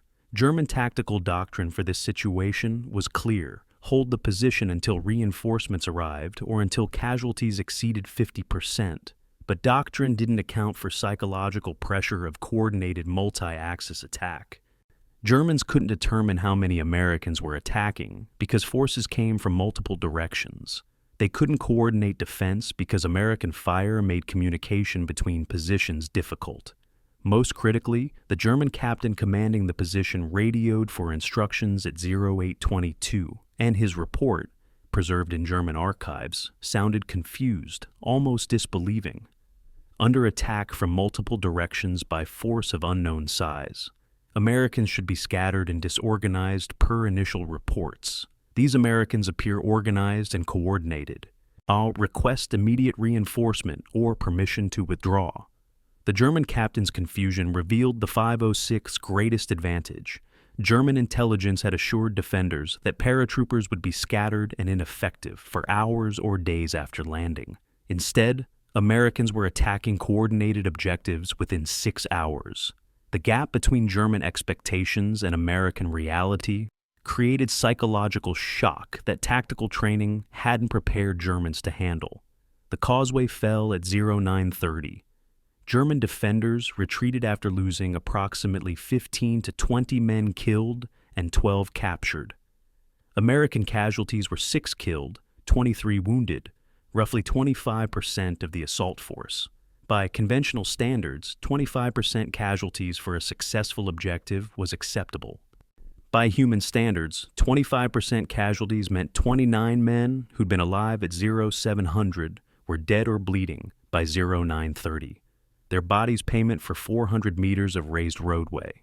Winters gathered his remaining men, established defensive positions at both ends of the causeway, and sent a runner back to report success. Then Winters did something unauthorized and symbolic. He found an American flag in a supply drop, climbed to the highest point on the causeway, and planted the flag. The action wasn't recorded in official logs. It wasn't ordered by commanders. It was witnessed by approximately 40 men who'd fought for the causeway and needed some visible symbol that their friends' deaths had purchased something real. And the flag stayed planted for 6 hours until military police removed it, because unofficial flag displays violated protocol. The men who'd seen Winters plant it didn't care about protocol. They knew what the flag meant. This ground was bought with American blood and American stubbornness, and Germans wouldn't take it back. The strategic impact of capturing Utah Causeway 1 exceeded its immediate tactical value. The causeway itself was moderately important, one of several routes inland from the beach. But its capture this early, accomplished by scattered paratroopers who should have been too disorganized for offensive operations, changed invasion dynamics. Naval commanders watching from offshore had expected paratroopers to be scattered and ineffective until mid-afternoon at earliest. The causeway capture at 0930 proved paratroopers were accomplishing objectives hours ahead of predicted timeline. This gave confidence to beach landing operations that were scheduled to begin in less than an hour. Troops preparing to storm Utah Beach knew paratroopers had already secured inland penetration routes. That knowledge wasn't militarily significant in measurable ways. Landing troops would have gone ashore regardless. But it was psychologically significant. Men about to storm a defended beach feel differently when they know friendly forces are already inland causing chaos behind enemy defenses. The causeway capture's real value wasn't the ground taken. It was the message sent. American paratroopers were functional, aggressive, and achieving objectives despite scattered drops that should have incapacitated them. The question that haunted post-battle analysis was why the world celebrated this victory when strategic plans said airborne forces should already control this ground. Original invasion plans assumed paratroopers would land concentrated near objectives, secure them within 2 hours, and hold them until beach forces linked up. The 506th took 7.5 hours to secure one causeway with 90 men, suffering 25% casualties in the process. By planning standards, this was failure, late achievement at excessive cost. But reality transformed failure into success through context. The scattered drop that should have prevented any objective achievement made achieving any objective remarkable. Winters and his 90 men accomplished something planners thought might be impossible given the navigation failures. The celebration wasn't for meeting expectations. It was for exceeding severely reduced expectations. The distinction mattered psychologically more than militarily. American forces needed proof that D-Day was succeeding. The causeway provided that proof at a moment when outcome remained uncertain. The cost calculation that haunted Winters for the rest of his life was simpler and more painful than strategic assessments. 6 men died taking the causeway. Winters knew each name, each face, each personal history. Private Miller from Ohio, who talked constantly about his fiancée. Corporal Johnson from Michigan, who planned to be a teacher after the war. Private First Class Anderson from Pennsylvania, who'd been in Winters' squad since Toccoa. These weren't statistics or acceptable casualties. These were men Winters had trained with, had eaten with, promised to bring home safely. The promise had been implicit, unspoken, but real. Now 6 families would receive telegrams informing them their sons or husbands died capturing a road in France. Would those families understand why that road mattered? Would they accept that their losses purchased something valuable? Or would they only know that someone they loved was gone, taken by a war that offered justification, but never offered enough justification to equal a life? Winters never answered these questions satisfactorily. In post-war interviews, when asked about the causeway assault, Winters always listed the names of the 6 dead before discussing tactical details. Interviewers interpreted this as honor or remembrance. Winters understood it differently, as he listed the names because not listing them felt like betraying men who died following his orders. The dead deserved acknowledgement before victory received celebration. By mid-morning, June 6th, the causeway at Utah, one was secure, American forces were moving inland, and the 506th Regiment had proven they could accomplish objectives despite catastrophic navigation failures. The victory wasn't clean or easy. It wasn't achieved according to plan. It cost 29 casualties for 400 meters of road, but it was victory nonetheless, the kind of victory that happens when men improvise past the point where plans fail, when leadership adapts faster than chaos evolves, when courage becomes tactical doctrine because no other doctrine applies. The 506th had jumped into Normandy expecting to execute a plan. Instead, they'd executed dozens of improvised actions that collectively resembled a plan only in hindsight. The causeway was the first proof that improvisation could work. It wouldn't be the last.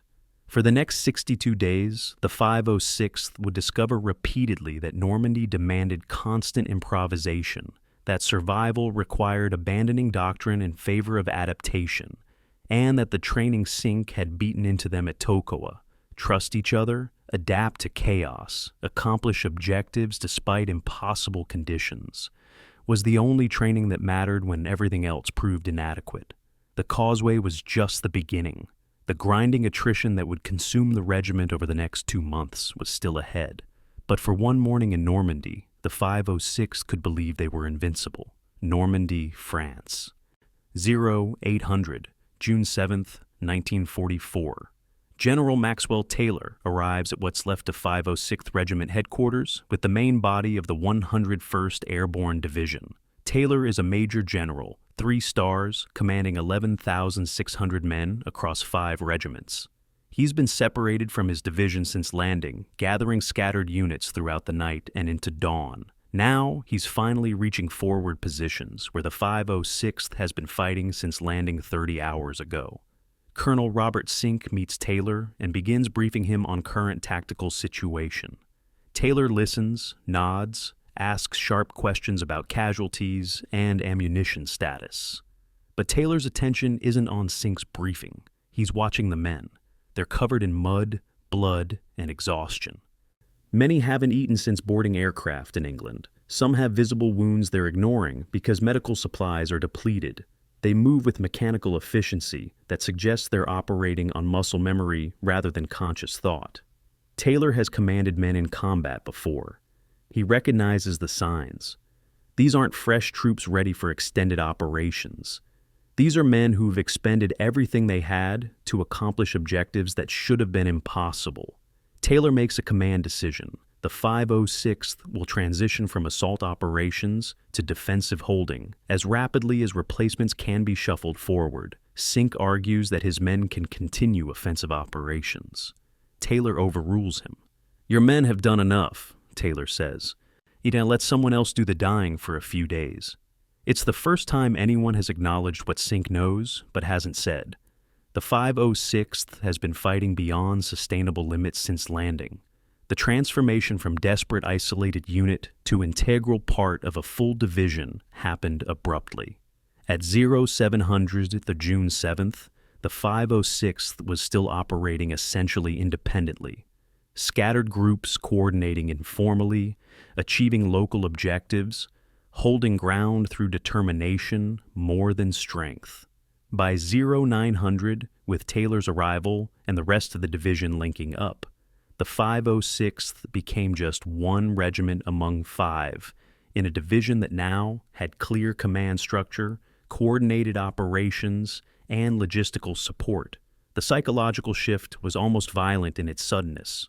All men who'd been making life or death decisions independently for 36 hours were suddenly receiving orders from division staff they'd never met, orders that sometimes contradicted local commanders' assessments. The formal military hierarchy that had dissolved during the scattered drop was reasserting itself.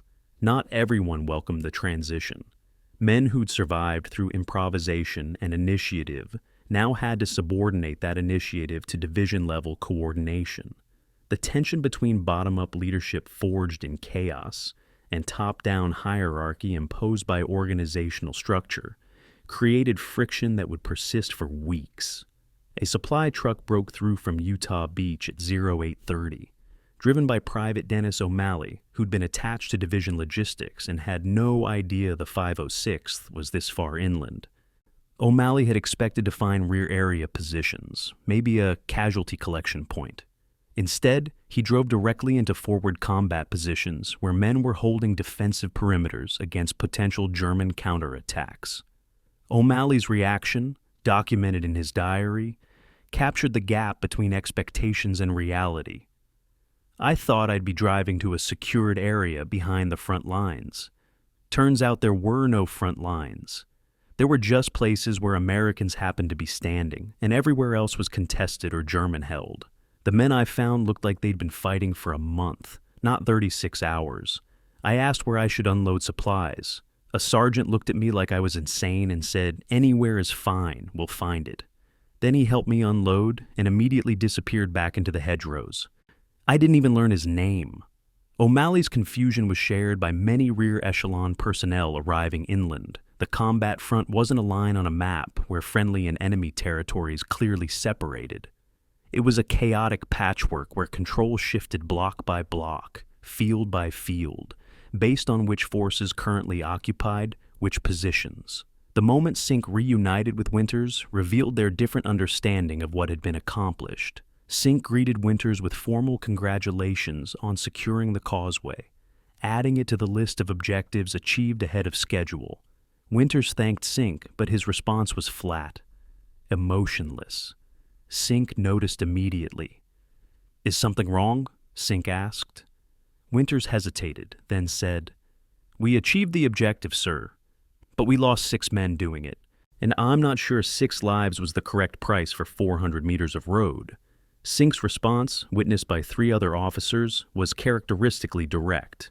"Those 6 men's deaths allowed hundreds of men to move inland safely. That's not a comfort, that's not even fair, but it's the mathematics of war. You'll drive yourself insane trying to calculate whether any death justifies any objective. The deaths happened. The objective was achieved. Your job is to keep the survivors alive long enough to make those 6 deaths mean something." Winters accepted Sink's logic intellectually. He never accepted it emotionally. The gap between military necessity and human cost would haunt Winters, and most of the 506th leadership, for decades after the war ended. Artillery units arrived at mid-morning, all radically changing the nature of combat operations. For 36 hours, the 506th had fought as light infantry with only the weapons they'd carried or captured: rifles, machine guns, mortars, grenades. Now divisional artillery was registering fire, meaning gunners were calibrating their weapons to deliver coordinated fire support on specific map coordinates. The landscape transformed from infantry ambush terrain to coordinated combined arms battlefield, where artillery could suppress German positions before American infantry assaulted them. The tactical implications were enormous. Previously, every objective required infantry to close with enemy positions under fire, accepting casualties as the inevitable cost of advancement. Now, objectives could be softened with artillery bombardment before infantry moved forward. Casualty rates would drop dramatically, but the psychological impact was more complex than simple relief. Men who'd survived 36 hours of desperate combat through personal courage and small unit tactics now felt oddly displaced. The intimate violence of hedgerow-to-hedgerow combat was giving way to industrial warfare, where individual initiative mattered less than coordinated firepower. Some men welcomed the transition. Others felt obscurely disappointed, as if the purity of what they had accomplished through individual courage was being diluted by organizational efficiency. The first hot meal in 48 hours triggered unexpected emotional responses across the regiment.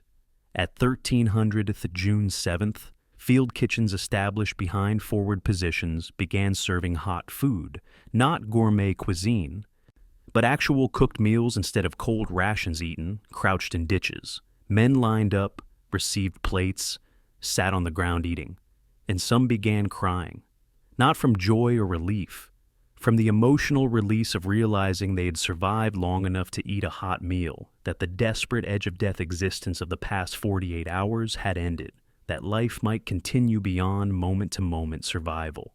Doc Rowe documented this phenomenon in his medical log. Treated more cases of combat exhaustion today than actual wounds. Men who'd functioned perfectly under fire broke down completely when given food and told they could rest. The human body can sustain extraordinary stress for limited periods. But when stress ends, the body demands payment for that sustainability. Payment comes as emotional collapse, physical shaking, and inability to sleep despite exhaustion. These aren't weakness. These are normal responses to abnormal experiences. Rowe's assessment was clinically accurate and philosophically troubling. If normal response to combat was emotional breakdown once safety permitted it, what did that suggest about men who didn't break down? Were they stronger or merely better at suppressing responses that would emerge later? The supply situation by June 7th illustrated the dramatic shift from scarcity to relative abundance. On June 6th, men had averaged 240 rounds per rifle, 6 grenades per soldier, barely enough for sustained combat. By June 7th, with supply lines established from the beach, ammunition stocks increased to 540 rounds per rifle, 12 grenades per soldier. Medical supplies that had been desperately scarce were now available in quantities that allowed proper treatment rather than emergency field care. Radio batteries that had died could be replaced. Damaged equipment could be swapped for functional equivalents. The material transformation happened rapidly. The The psychological adjustment took longer. Men who had learned to husband every round, to make every shot count because resupply was uncertain, now had to unlearn that conservation mindset and accept they could engage targets without calculating whether ammunition expenditure was justified. Some adapted quickly. Others continued treating ammunition as scarce resource long after scarcity ended, unable to trust that abundance would persist. Reinforcement schedules revealed the grinding mathematics of attrition warfare. And division planners projected 50 men per day for the first week, increasing to 120 men per day thereafter. These weren't expansion numbers, they were replacement numbers, accounting for expected casualties that would deplete unit strength unless continuously replenished. The schedules assumed 15% weekly casualty rates indefinitely. That mathematics was coldly pragmatic and morally disturbing. It meant planners expected to lose 15% of the regiment every week, replacing them with new men who would themselves suffer 15% casualties, in a continuous cycle where the regiment maintained nominal strength while individual composition changed constantly. Within a month, at 15% weekly casualties, 60% of the original men would be dead, wounded, or evacuated.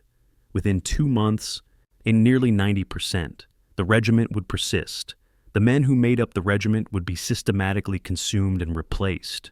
This was industrial warfare's logic: units as persistent entities, individuals as replaceable components. The logic was militarily necessary. It was also dehumanizing in ways that peacetime morality struggled to justify. The command structure change was formalized in afternoon meetings June 7th. Sink's authority was recognized officially, but now he answered to General Taylor, who answered to Corps Command, who answered to Army Group Command, who answered ultimately to Eisenhower and the combined Allied command structure. In both the informal leadership that had emerged during scattered chaos, where effectiveness mattered more than rank, was being systematically replaced by formal hierarchy, where rank determined authority regardless of combat performance. Men like Sergeant Talbert, who'd commanded platoons through necessity, were returned to their official positions as squad leaders even though they'd proven capable of leading larger forces. The transition created resentment. Men who'd followed Talbert through combat didn't automatically transfer loyalty to their official platoon leader just because official hierarchy said they should. Trust earned in combat couldn't be revoked by administrative decision. The resulting tension between formal authority and earned respect created leadership challenges that persisted throughout the Normandy Campaign. Officers who had been absent during the scattered drop found themselves commanding men who'd survived that drop under other leaders. Some officers handled the dynamic gracefully, deferring to experienced NCOs and building trust gradually. Others asserted authority and demanded obedience, creating friction that undermined unit cohesion. Intelligence updates that arrived June 7th revealed how drastically incomplete pre-invasion briefings had been. The 50,000 German troops originally briefed proved to be wildly inaccurate, approximately 75% overestimate. But the correction wasn't reassuring because it came with revelation that German defensive positions were more sophisticated than anticipated, that German units were repositioning more rapidly than predicted, and that German response to the invasion was evolving faster than Allied planners expected. Every intelligence update contained 2 messages. Your earlier briefings were wrong, and your current briefings might also be wrong in ways we can't yet identify. The cumulative effect was to undermine confidence in any operational planning that depended on intelligence assessments. Men who'd been told specific enemy strength estimates discovered those estimates were fiction. When told new estimates, they had no reason to believe new estimates were more accurate than original estimates. The intelligence failures, inevitable given the challenges of assessing enemy capabilities, created skepticism that persisted even when intelligence proved accurate. Trust once broken couldn't be easily restored. The question facing the 506th by evening June 7th was whether becoming part of a larger force made them stronger or removed what had made them special. The answer was both. They were stronger militarily, more firepower, better supply, clearer coordination. They were weaker psychologically, less autonomy, more bureaucracy, reduced individual initiative. The desperate improvisation that had characterized the first 36 hours was giving way to organizational warfare, where individual brilliance mattered less than systemic efficiency. Some men welcomed the transition, others mourned it, sensing that something valuable had been lost, even as something necessary was gained. The 506th would continue fighting effectively for the remainder of the Normandy Campaign. But they would never again experience the pure intensity of those first 36 hours, when survival depended entirely on themselves, when leadership emerged organically rather than being imposed hierarchically, and when every man knew that failure meant death, not just for himself, but for every man near him. That intensity had been unsustainable, but it had also been transformative in ways that would define the regiment for the remainder of the war and for the remainder of the survivors' lives. The weight of numbers, the transition from isolated struggle to organizational warfare, was both salvation and loss simultaneously. Normandy, France, June 9, 1944. Doc Eugene Rowe sits in a makeshift aid station, a canvas tent erected in a field 2 miles behind forward positions, writing in his medical log. And the log is supposed to record treatments, medication dispensed, evacuation recommendations. But Rowe's entries have evolved into something different, a clinical chronicle of what happens to human bodies and minds under sustained combat stress. Today's entry reads, June 9 through 15, 340 casualties treated. Breakdown, 60% combat wounds, shrapnel, gunshot, blast injuries, 40% non-combat, dysentery, trench foot, combat exhaustion. The non-combat casualties concern me more than the combat wounds. Combat wounds heal if you survive them. The other things accumulate, compound, break men down incrementally until they cease functioning. Private Henderson evacuated today, not wounded, just stopped being able to move forward, sat down in a hedgerow and refused to continue. And medically, there's nothing wrong with him. Psychologically, he's as broken as if he'd taken a bullet through the spine. We're calling it combat exhaustion. It's really just the accumulated weight of continuous fear becoming too heavy to carry. Rowe closes the log, looks at the men waiting for treatment, and wonders how many of them will appear in future entries, not for wounds, but for the invisible injuries that don't bleed, but kill just as certainly. The casualty statistics for the 506th Regiment from June 6th through July 15th told a story that official reports sanitized. 1,438 casualties, nearly 20% of the regiment, over 43 days of sustained operations. But the raw number obscured the pattern. Combat casualties clustered around specific operations, the scattered drop, and the causeway assault, hedgerow battles where Germans held defensive advantages. Non-combat casualties accumulated steadily. 8 men per day hospitalized for dysentery. 3 to 4 men per day evacuated for trench foot. 2 men per day removed from combat for psychological breakdown. The non-combat casualty rate, 41% of all casualties, exceeded combat wounds. The 506th was being consumed not primarily by German bullets, but by the cumulative physiological and psychological cost of existing in continuous combat conditions. Bodies broke down from inadequate nutrition, contaminated water, constant physical stress, and insufficient sleep. Minds broke down from accumulated fear, repeated exposure to death, and the grinding awareness that tomorrow would be identical to today, indefinitely into an unknowable future. All dysentery became the invisible enemy that sickened more men than German artillery. 127 men hospitalized over 6 weeks. 6 hospitalized for more than 2 weeks with complications. The cause was contaminated water from streams and wells that appeared clean but carried bacteria from agricultural runoff and decomposing corpses. Field sanitation protocols existed in theory. In practice, men drank whatever water they could find because dehydration killed faster than waterborne illness. The symptoms were debilitating. severe diarrhea, dehydration, fever, weakness. Men suffering from dysentery couldn't function in combat. They couldn't march, couldn't maintain positions, could barely move from wherever they had collapsed.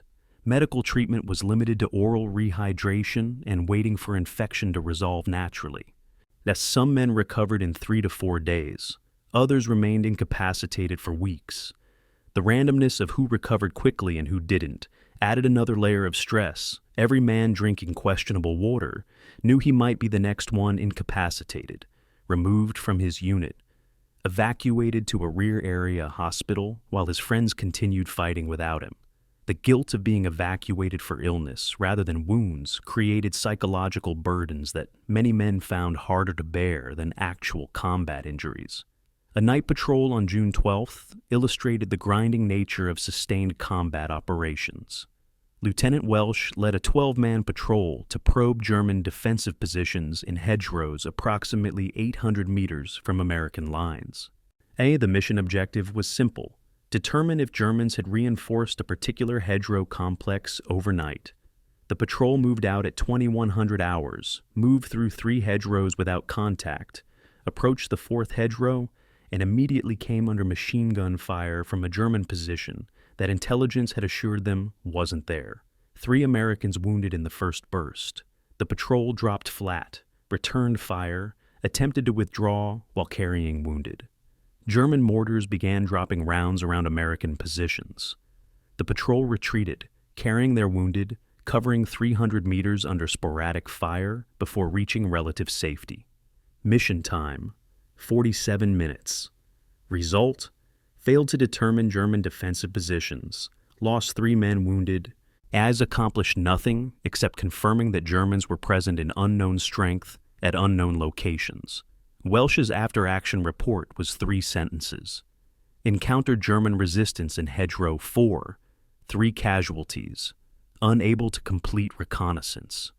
The brevity captured the essence of the Normandy grind. Men risked their lives attempting objectives that frequently failed to achieve anything except adding names to casualty lists. Private Albert Blythe's journal entry from June 12th provided the enlisted perspective on grinding attrition. I was afraid today. I couldn't stop my hands shaking. The man next to me didn't even notice. That's the worst part. No one cares if you're terrified as long as you keep moving. We're all terrified. We're all shaking. We've all seen things that will haunt us forever. But we keep moving because stopping means thinking, and thinking means confronting everything we're trying not to acknowledge. How many of my friends have died? I don't know. I've stopped counting because counting makes it real. How many more will die before this ends? I don't know. Nobody knows. We just keep existing hour to hour, hoping we survive each hour long enough to worry about the next hour. This isn't war like I imagined it. This is industrial butchery disguised as military operations. And we're the raw material being processed into corpses or broken men. Blythe's journal was published posthumously. Reading it, veterans recognized the authenticity of his observations, even as they struggled to articulate similar feelings themselves. Combat couldn't be explained to people who hadn't experienced it. But Blythe's journal came closer than most attempts to convey the psychological reality of sustained operations, where victory and defeat became meaningless categories, and survival became the only comprehensible objective. German defensive strategy shifted during mid-June, from desperate counterattack to defensive delay. The shift was documented in captured German orders and post-war testimonies from German officers. Early German responses to D-Day assumed they could counterattack and drive Americans back into the sea. By June 15th, German commanders accepted that preventing American advancement was impossible. The new objective became delay. Inflict maximum casualties per meter of ground surrendered, slow American advancement enough for Germany to potentially negotiate favorable armistice terms. Now make the war expensive enough that Americans might accept compromise rather than pursuing unconditional surrender. The strategic shift changed how Germans fought. Instead of holding positions until death or capture, German units would defend until casualties reached critical levels, then withdraw to new positions and repeat the pattern. This fighting retreat was psychologically harder for Americans than static defensive positions. Men who'd fought for a hedgerow, suffered casualties taking it, watched friends die capturing it, would advance the next day only to discover Germans had fallen back to another hedgerow 800 meters away, and the entire process had to be repeated. Progress was real but incremental. Victory was continuous but never decisive. The grinding nature of advancement without culmination created psychological attrition that accumulated alongside physical casualties. Supply lines reached full functionality by late June, 450 tons of supplies per day for the 101st Airborne Division, including the 506th Regiment. The number represented dramatic transformation from June 6th, when supplies were whatever men carried in their packs. But abundance created new problems. Men who'd learned to function with minimal resources now had to manage equipment they'd never trained with, supplies they'd never needed before, and logistics systems they didn't understand. A platoon might receive 300 rounds per man when they needed medical supplies more than ammunition. Medical supplies might arrive without morphine, and the critical pain management drug that aid stations desperately needed. Coordination between what units needed and what supply chains delivered remained imperfect. The gap between abundance in aggregate and scarcity in specific created frustration among frontline troops who saw supply trucks passing regularly, but couldn't get the specific items they needed most. The psychology of deprivation persisted even after material deprivation ended. Men continued hoarding supplies, continued assuming tomorrow would bring shortages, continued operating mentally in scarcity mode, even when surrounded by relative abundance. Replacement troops presented their own challenges. 412 new men arrived between June 6th and July 15th, integrated into the regiment to replace casualties. The replacements came from various training backgrounds. Some were airborne qualified, some weren't. Some had completed infantry training equivalent to Toccoa, some hadn't. They were thrown into combat positions alongside veterans who had been fighting for weeks. The casualty rate among replacements was horrifying. 37% were killed or wounded within 48 hours of arrival. The pattern was consistent and preventable, but never prevented. Replacements didn't know the terrain, didn't understand unit tactics, didn't have established relationships with the men they were fighting alongside. They made mistakes that veterans had learned not to make, standing too high above cover, moving predictably, not recognizing when Germans were probing versus attacking. Veterans couldn't protect replacements adequately because veterans were focused on their own survival. The result was that replacements died at rates far exceeding veteran casualties, creating a grim sorting mechanism where men either learned fast enough to survive or died before learning could occur. The survivors of that brutal selection process integrated into units successfully, but the cost of that integration was measured in graves. The question haunting the regiment as June stretched into July was when victory would stop feeling like victory.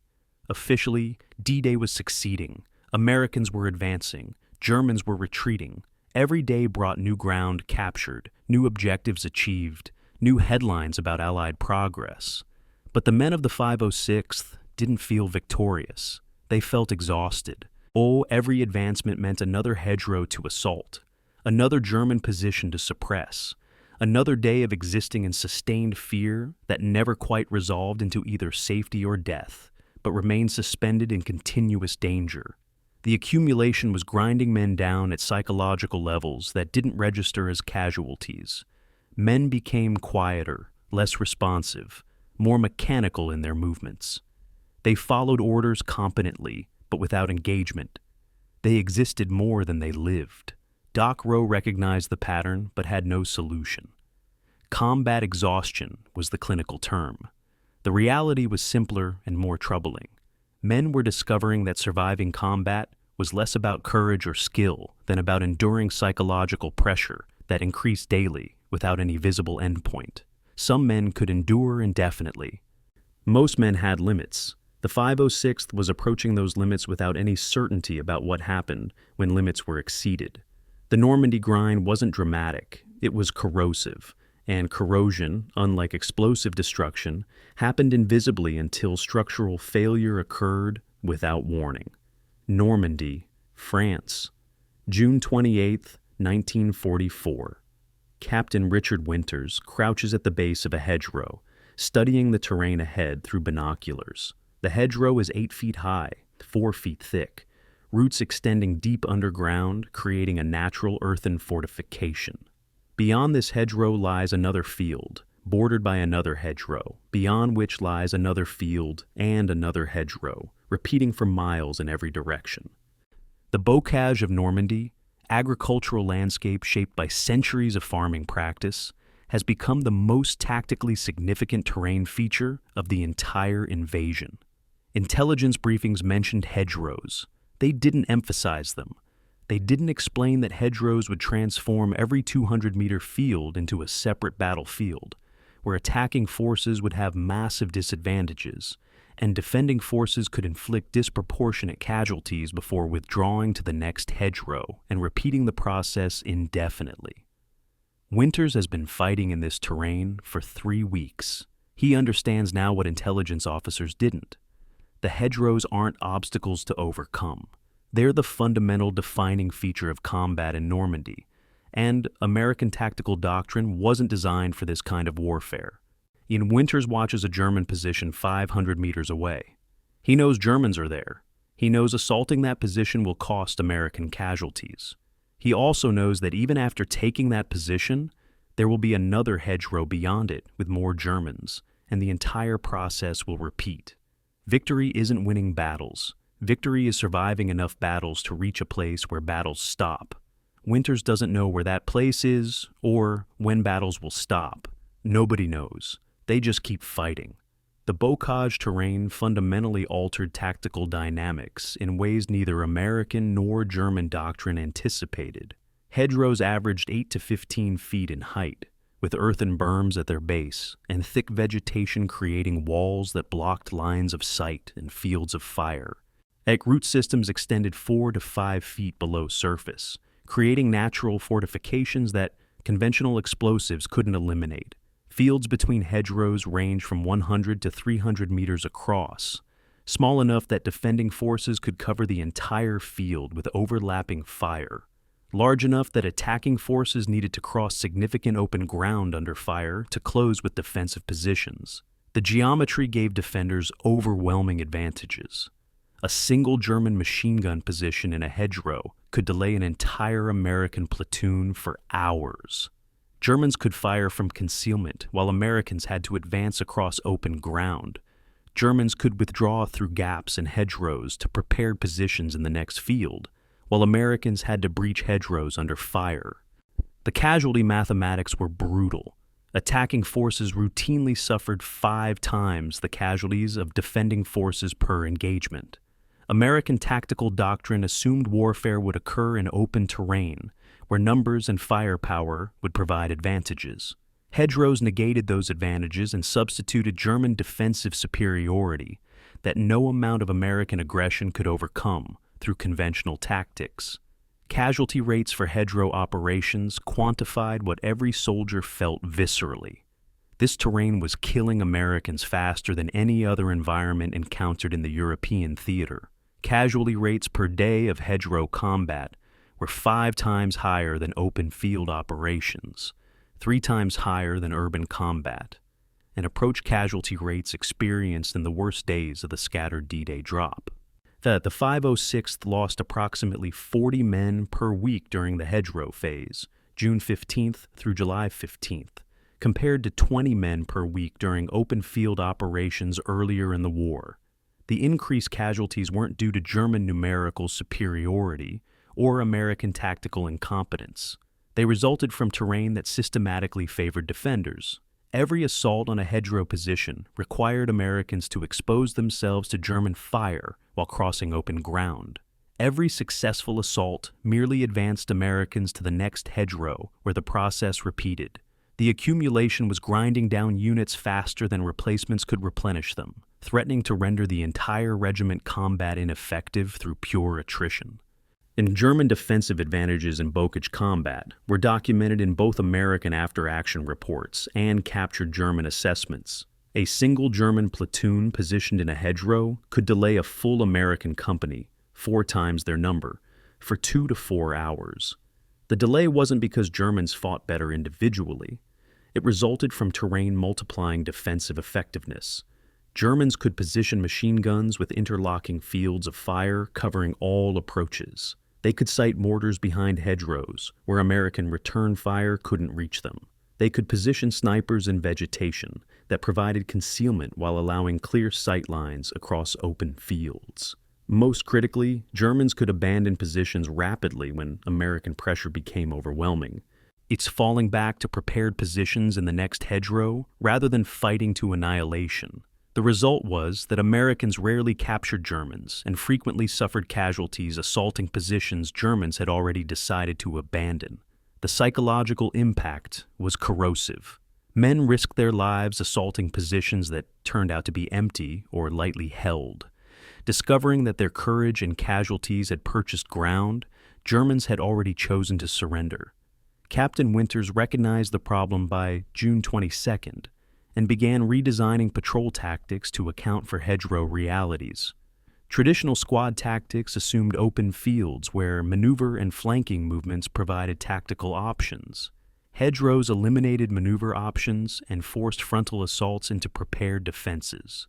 Winters' innovation was to stop treating hedgerows as obstacles and start treating them as primary terrain features that dictated all tactical decisions. Instead of assaulting across fields toward German positions, Winters' squads would move along hedgerows, using the vegetation as cover, approaching German positions from angles where defensive fire couldn't reach. Instead of advancing in line formations that presented multiple targets, Winters' squads would advance in small, dispersed groups that reduced casualties from German automatic weapons fire. The tactics violated standard doctrine, but reduced casualty rates by approximately 20% based on post-battle analysis. More importantly, they gave American soldiers tactical options beyond simply advancing into fire and accepting casualties as inevitable cost of advancement. A squad-level action on June 25th illustrated both hedgerow dangers and potential solutions. Sergeant Miller's 12-man squad was ordered to probe German positions in a hedgerow complex 400 meters from American lines. Miller followed traditional tactical doctrine. He advanced his squad in staggered line formation across the field toward the target hedgerow. At 150 meters from the German position, automatic weapons fire erupted from concealed German positions. Miller had expected 8 German soldiers based on intelligence. The actual German strength was 22 machine gun teams and supporting infantry. Miller's squad was caught in open ground with no cover. 3 men went down in the first burst of fire. Miller made an instantaneous decision, charge forward rather than retreat. That the decision violated doctrine. Outnumbered forces should withdraw and call for support. But Miller calculated that retreating across 150 meters of open ground would result in more casualties than charging the remaining 50 meters to close with the German position. Miller's squad charged, firing as they advanced, and reached the hedgerow before Germans could reposition their weapons. The close-quarters fight lasted approximately 90 seconds. Americans lost 3 killed, 4 wounded, nearly 60% casualties. Germans lost an estimated 11 killed, 1 wounded captured, 55% casualties. Miller's squad held the hedgerow until reinforcements arrived. Post-battle analysis debated whether Miller's charge was tactically brilliant or tactically reckless. The consensus was both simultaneously brilliant because it saved the survivors from certain death retreating, reckless because charging into superior enemy numbers with 60% casualties wasn't sustainable as standard practice. Sergeant Carwood Lipton developed what became known as the Hedgerow Assault Team, a new unit composition that didn't exist in any field manual but proved more effective than doctrine-prescribed squad organizations.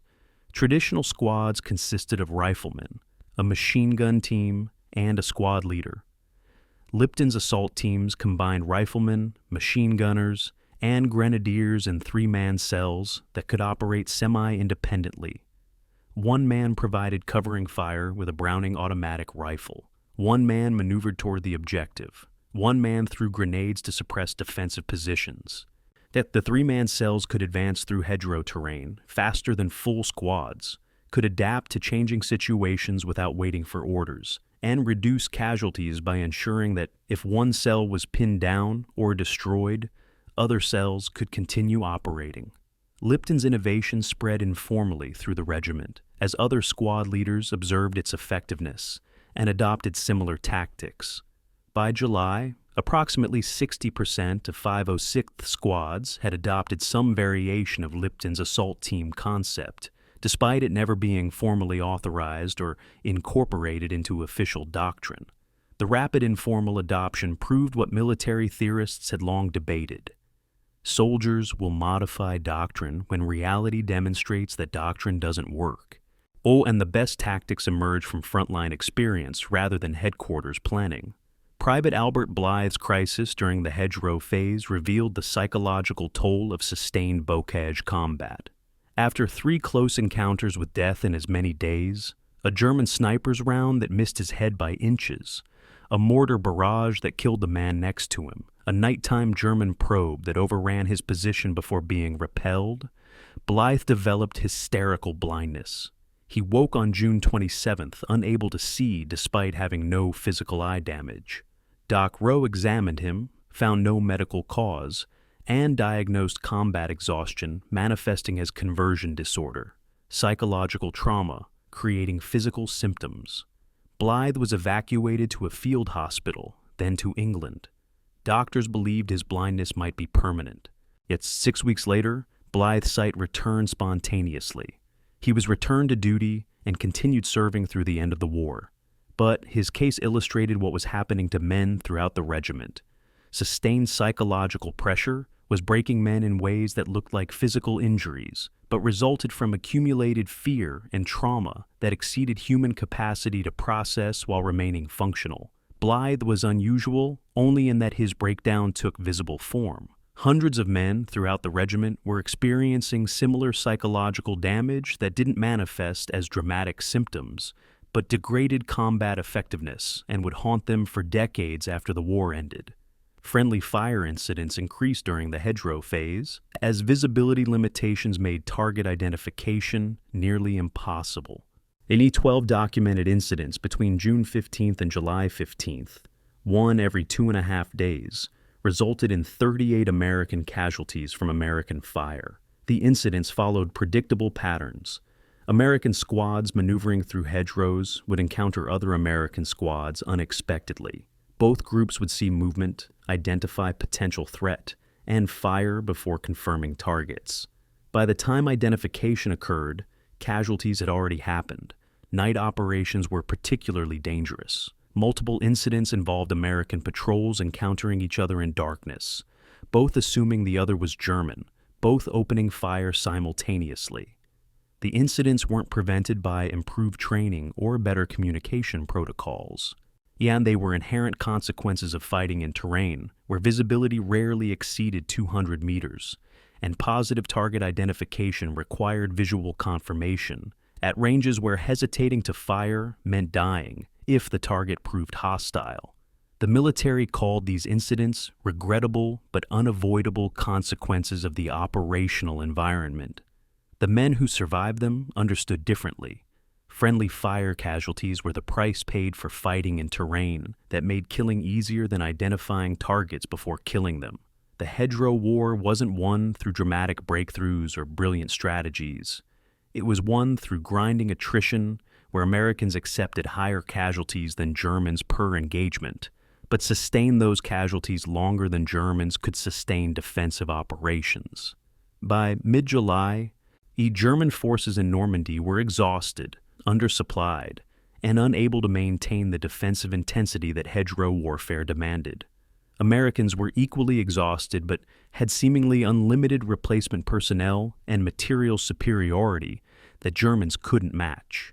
The transformation from stalemate to American advantage happened not because American tactics improved dramatically, but because American logistics could sustain attrition warfare longer than German logistics could sustain defensive warfare. The victory, such as it was, came at costs that statistics sanitized. The 506th lost nearly 15% of its strength during the Hedgerow phase, turned over its entire roster of enlisted personnel approximately once every 8 weeks through casualties and replacements, and transformed from a regiment of men who'd trained together for 2 years into a regiment where 30% were replacements with less than 6 weeks combat experience. The unit maintained its designation and combat effectiveness, but the men who jumped into Normandy on June 6th were being systematically replaced by men who joined after D-Day. The 506th Regiment persisted. The men who'd made it what it was were disappearing into casualty lists and replacement rosters, leaving behind only stories and statistics to document what they had accomplished and what it had cost them. Normandy, France, July 8, 1944. Captain Richard Winters stands before Easy Company, assembled in a muddy field for his pre-assault briefing. The men look exhausted. 32 days of sustained combat have ground away any remaining enthusiasm for warfare. They sit or stand in loose formation, faces blank with the mechanical acceptance of soldiers who know another objective means another casualty list.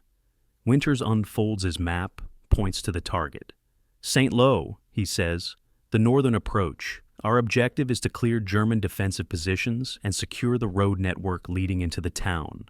Intelligence estimates moderate resistance. Approximately company-strength German defenders, some armor, prepared positions but not heavily fortified.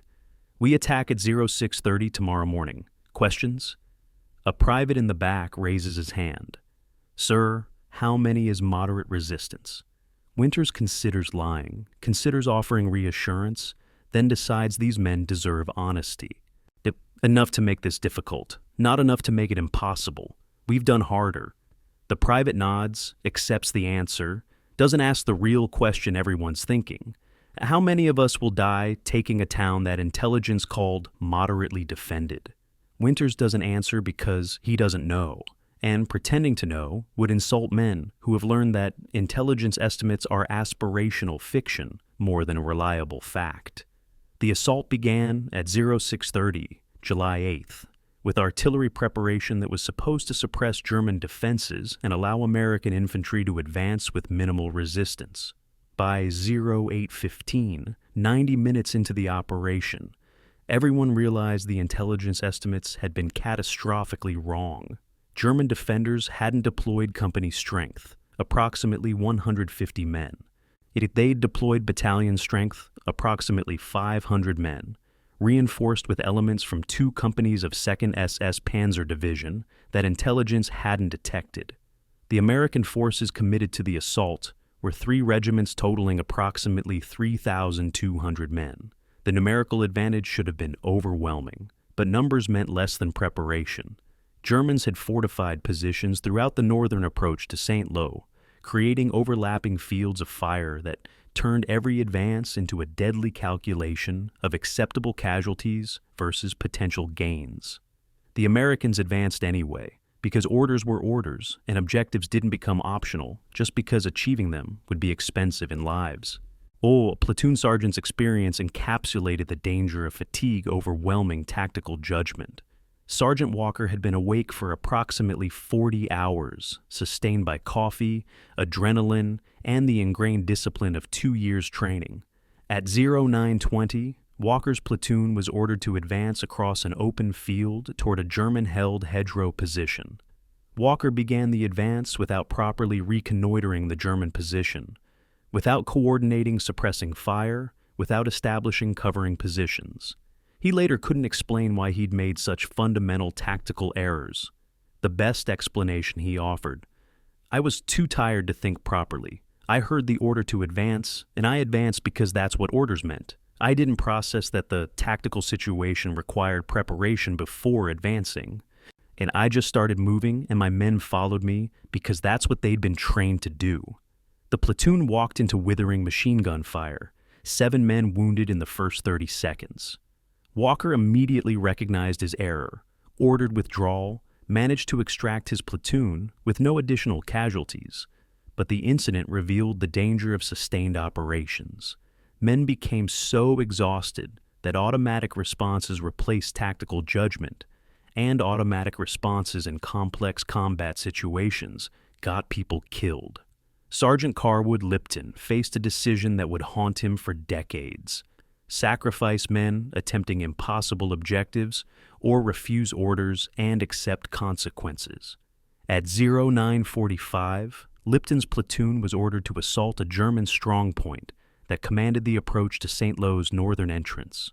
Lipton conducted rapid reconnaissance and calculated that a frontal assault with his 40 men against a fortified position with estimated 60 Germans would result in approximately 40% casualties, 16 men, with low probability of success.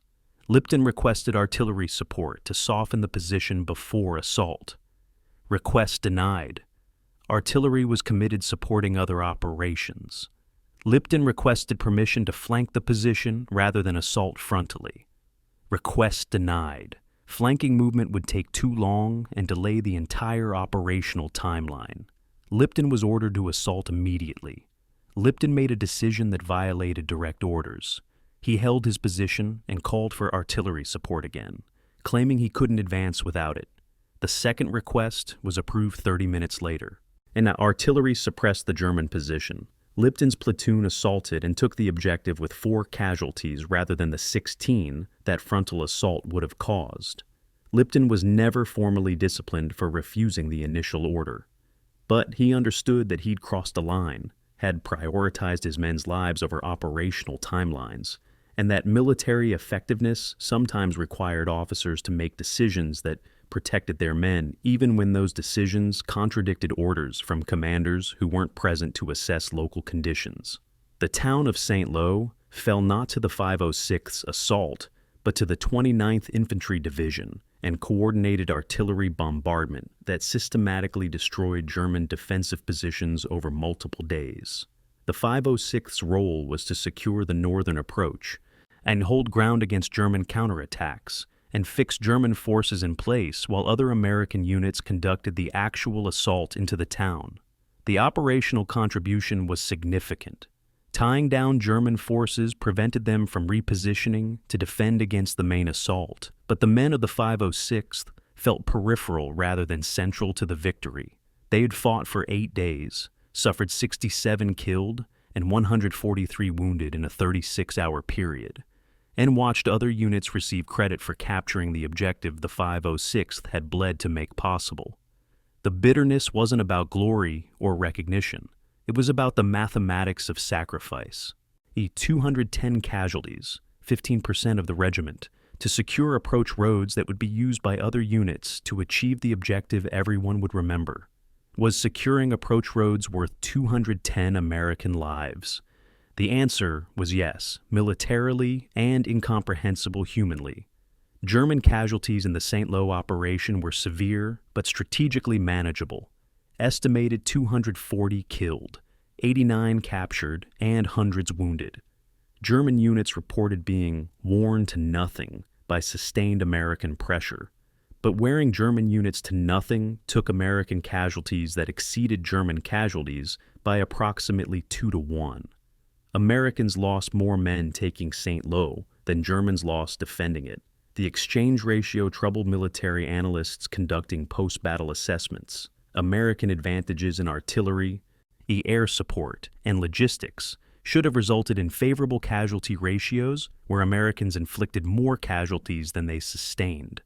The inverse ratio suggested either that American tactics were flawed or that German defensive doctrine in urban terrain was so effective that even overwhelming American advantages couldn't overcome defensive superiority. The actual explanation was simpler and more troubling. Urban warfare inherently favored defenders, and no amount of American material superiority could eliminate the fundamental tactical advantages that defending forces possessed when fighting from prepared positions against attacking forces who had to expose themselves to advance.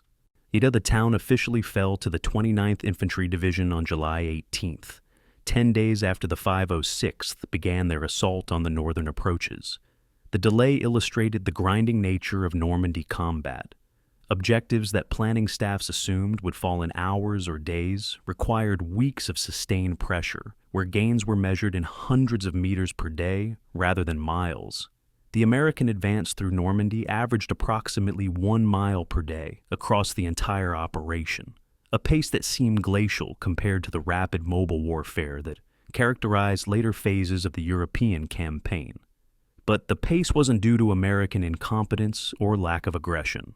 It resulted from German defensive doctrine that traded space for time, inflicted maximum casualties per meter of ground surrendered, and made every advancement expensive enough that American casualties accumulated faster than replacement systems could replenish units with trained soldiers who could maintain operational effectiveness. The question haunting the 506th by late July was whether they were still effective if other units had to complete objectives the 506 started. The self-assessment was complicated. Tactically, the 506 performed competently. They achieved assigned objectives, held ground against counterattacks, maintained unit cohesion under pressure. Strategically, their contribution to St. Lo's capture was necessary but not sufficient. They'd enabled victory without achieving it personally.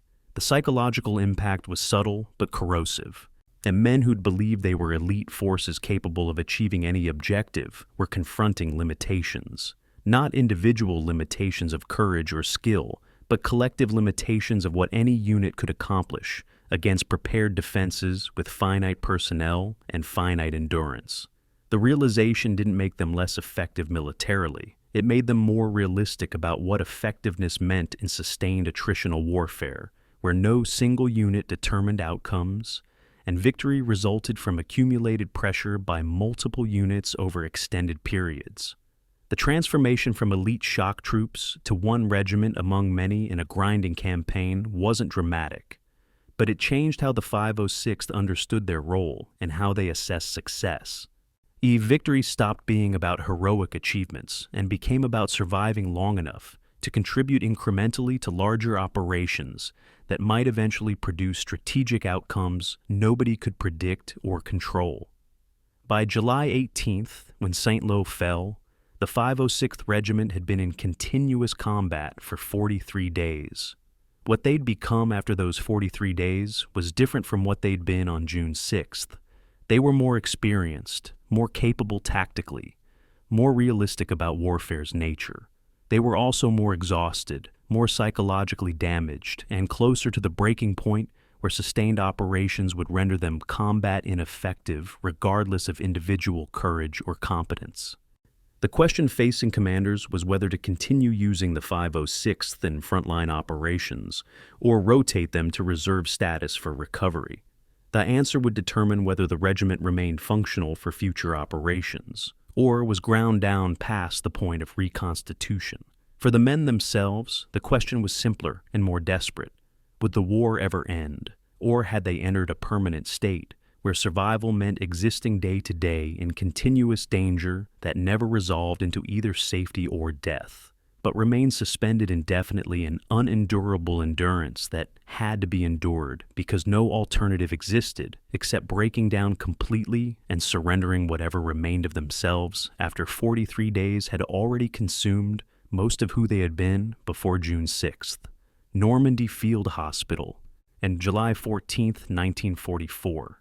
Doc Eugene Rowe enters a tent where 37 men sit or lie on cots, all evacuated from frontline positions within the past 48 hours. None have visible wounds, no bandages, no splints, no blood. These are psychiatric casualties, men who stopped being able to function in combat not because their bodies failed, but because something in their minds reached a breaking point and simply stopped. Rowe has medical training to treat physical trauma. He has no training to treat invisible wounds that manifest as inability to move, inability to stop shaking, inability to maintain coherent thought. The medical terminology is combat exhaustion, or sometimes war neurosis. The reality is harder to categorize. Some men stare blankly at nothing, unresponsive to questions or external stimuli. And some can't stop crying, emotional release that continues for hours without explanation. Some become violent when approached, reacting to medical personnel as if they're threats requiring physical defense. Rowe moves through the tent, checking each man, documenting symptoms, administering sedatives when agitation becomes dangerous. His medical log entry for July 14th reads, 37 combat exhaustion cases in past 10 days. These are good soldiers becoming unable to function. We're losing them without losing them. The last sentence captures what troubles Rowe most. These men aren't dead, but they're no longer fully alive in any meaningful sense. Something essential has broken in them, and Rowe has no tools to repair what's broken. In combat exhaustion rates for the 506th by mid-July documented the psychological cost of sustained operations. 8.3% of the regiment evacuated for psychiatric reasons. Approximately 540 men removed from combat, not for wounds, but for mental breakdown. The rate compared to 2 to 3% for rear echelon units that experience combat occasionally rather than continuously. The differential suggested that continuous exposure to danger and death created psychological damage that accumulated faster than men could process or adapt to it. Initial military psychiatric theory assumed combat exhaustion resulted from individual weakness, that some men lacked mental toughness required for combat. By July 1944, psychiatrists were revising that theory. That combat exhaustion appeared to affect good soldiers and poor soldiers equally. What determined breakdown wasn't individual resilience, but accumulated exposure. Given sufficient time in continuous combat, every man would eventually break. The only question was how long each individual could endure before reaching personal breaking point. The variation was significant. Some men broke after days, others lasted months. But the pattern was consistent enough that psychiatrists began treating combat exhaustion as inevitable consequence of sustained combat rather than individual failure. A soldier's first breakdown illustrated how suddenly invisible wounds could manifest. Private Reynolds had been functioning effectively for 37 days. No disciplinary issues, no medical concerns, competent in combat. On July 13th, during a routine patrol, Reynolds froze mid-movement in an open field. His squad was advancing toward a hedgerow. Reynolds simply stopped walking. His sergeant ordered him to continue. Reynolds didn't respond. The sergeant approached Reynolds, repeated the order. Reynolds began crying, collapsed to the ground, curled into fetal position. German mortar fire began landing nearby. Reynolds' squad mates dragged him to cover while he remained unresponsive. Reynolds was evacuated to a field hospital, diagnosed with combat exhaustion, and eventually transferred to England for long-term psychiatric care. Post-war follow-up revealed Reynolds never fully recovered. He struggled with anxiety and depression the rest of his life, unable to maintain employment or relationships, dependent on veterans' benefits for survival. What broke in Reynolds on July 13th never healed. The war ended for most men in May 1945. For Reynolds, the war never ended. It just moved from external combat to internal struggle that continued until his death in 1983. Captain Richard Winter's personal breaking point came privately, documented only in recorded reflections years later. On July 15th, Winters sat alone in his tent, recording thoughts he'd avoided confronting during continuous operations. The recording, made for military debrief but preserved in archives, captured Winters' voice describing recent combat in flat, emotionless tones, completely unlike his usual engaged presence. He listed casualties by name and cause of death without emotional inflection. And he described tactical decisions that had resulted in men dying without apparent recognition of the moral weight those decisions carried. He spoke for 17 minutes in monotone clinical language that suggested profound dissociation from the content of what he was saying. The recording ended abruptly when Winters apparently realized what he was doing and stopped mid-sentence. Winters never referenced the recording publicly, but psychiatrists reviewing it decades later identified classic symptoms of dissociative response to trauma. Winters was describing atrocities he'd witnessed and decisions that had gotten men killed using clinical detachment, because engaging emotionally with that content would have been psychologically unbearable. The dissociation protected Winters' ability to continue functioning as a commander. But it came at cost of suppressing emotional responses that would emerge later in ways Winters couldn't predict or control. Private Albert Blythe returned to the regiment in late July after recovering from hysterical blindness. His reintegration illustrated the stigma attached to psychiatric casualties. Blythe had been blind for 6 weeks, then recovered and been declared fit for duty. But his return wasn't celebrated. Men who'd known Blythe before his breakdown treated him with subtle distance, as if psychiatric injury indicated weakness or unreliability that physical wounds didn't. Blythe noticed the change immediately. In conversations recorded post-war, Blythe described feeling like he was marked, that everyone knew he'd broken under pressure and nobody trusted him the same way afterward. The stigma wasn't malicious. It reflected the survival calculus every soldier made. You trusted men who wouldn't break in crisis. Blythe had broken. Therefore, trusting Blythe was riskier than trusting men who hadn't broken. The logic was pragmatic and cruel simultaneously. It meant men suffering psychological injuries faced not just the injury itself, but social isolation from the communities they depended on for emotional support. The isolation compounded psychological damage, creating spirals where injured men became more isolated. Isolation worsened psychological symptoms. Worsened symptoms led to greater isolation.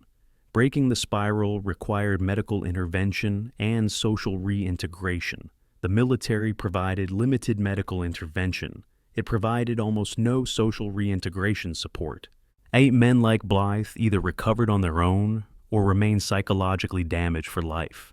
Treatment protocols for combat exhaustion were rudimentary by modern standards. Most men received 48 hours rest away from frontline positions, then were returned to combat.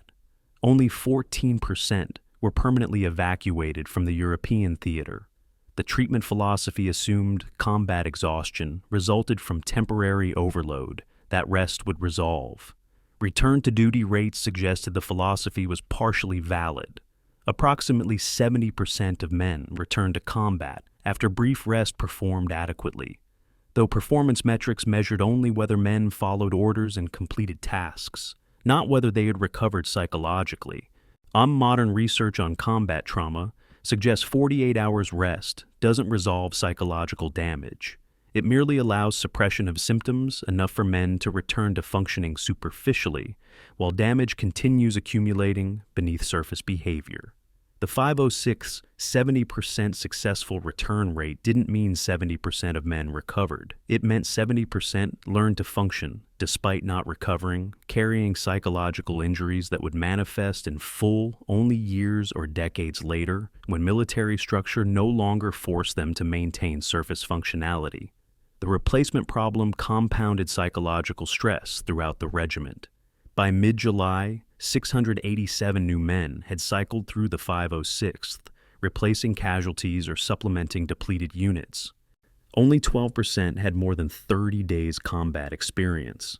The remaining 88% were essentially novices leading or following other novices, with a thin layer of veterans providing institutional knowledge. The experience gap created situations where men made decisions based on inadequate understanding of tactical realities, resulting in casualties that experience would have prevented. But deeper than tactical problems was psychological impact. Veterans watched an endless stream of replacements arrive, many dying or being wounded within days, creating a sense that individual lives were disposable resources rather than irreplaceable humans.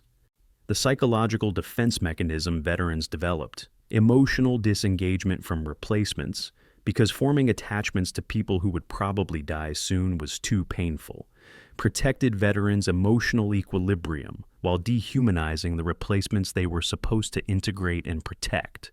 The dynamic created a regiment where human connection which had been the 506th's greatest strength during training, was being systematically eroded by casualty rates that made connection psychologically unbearable.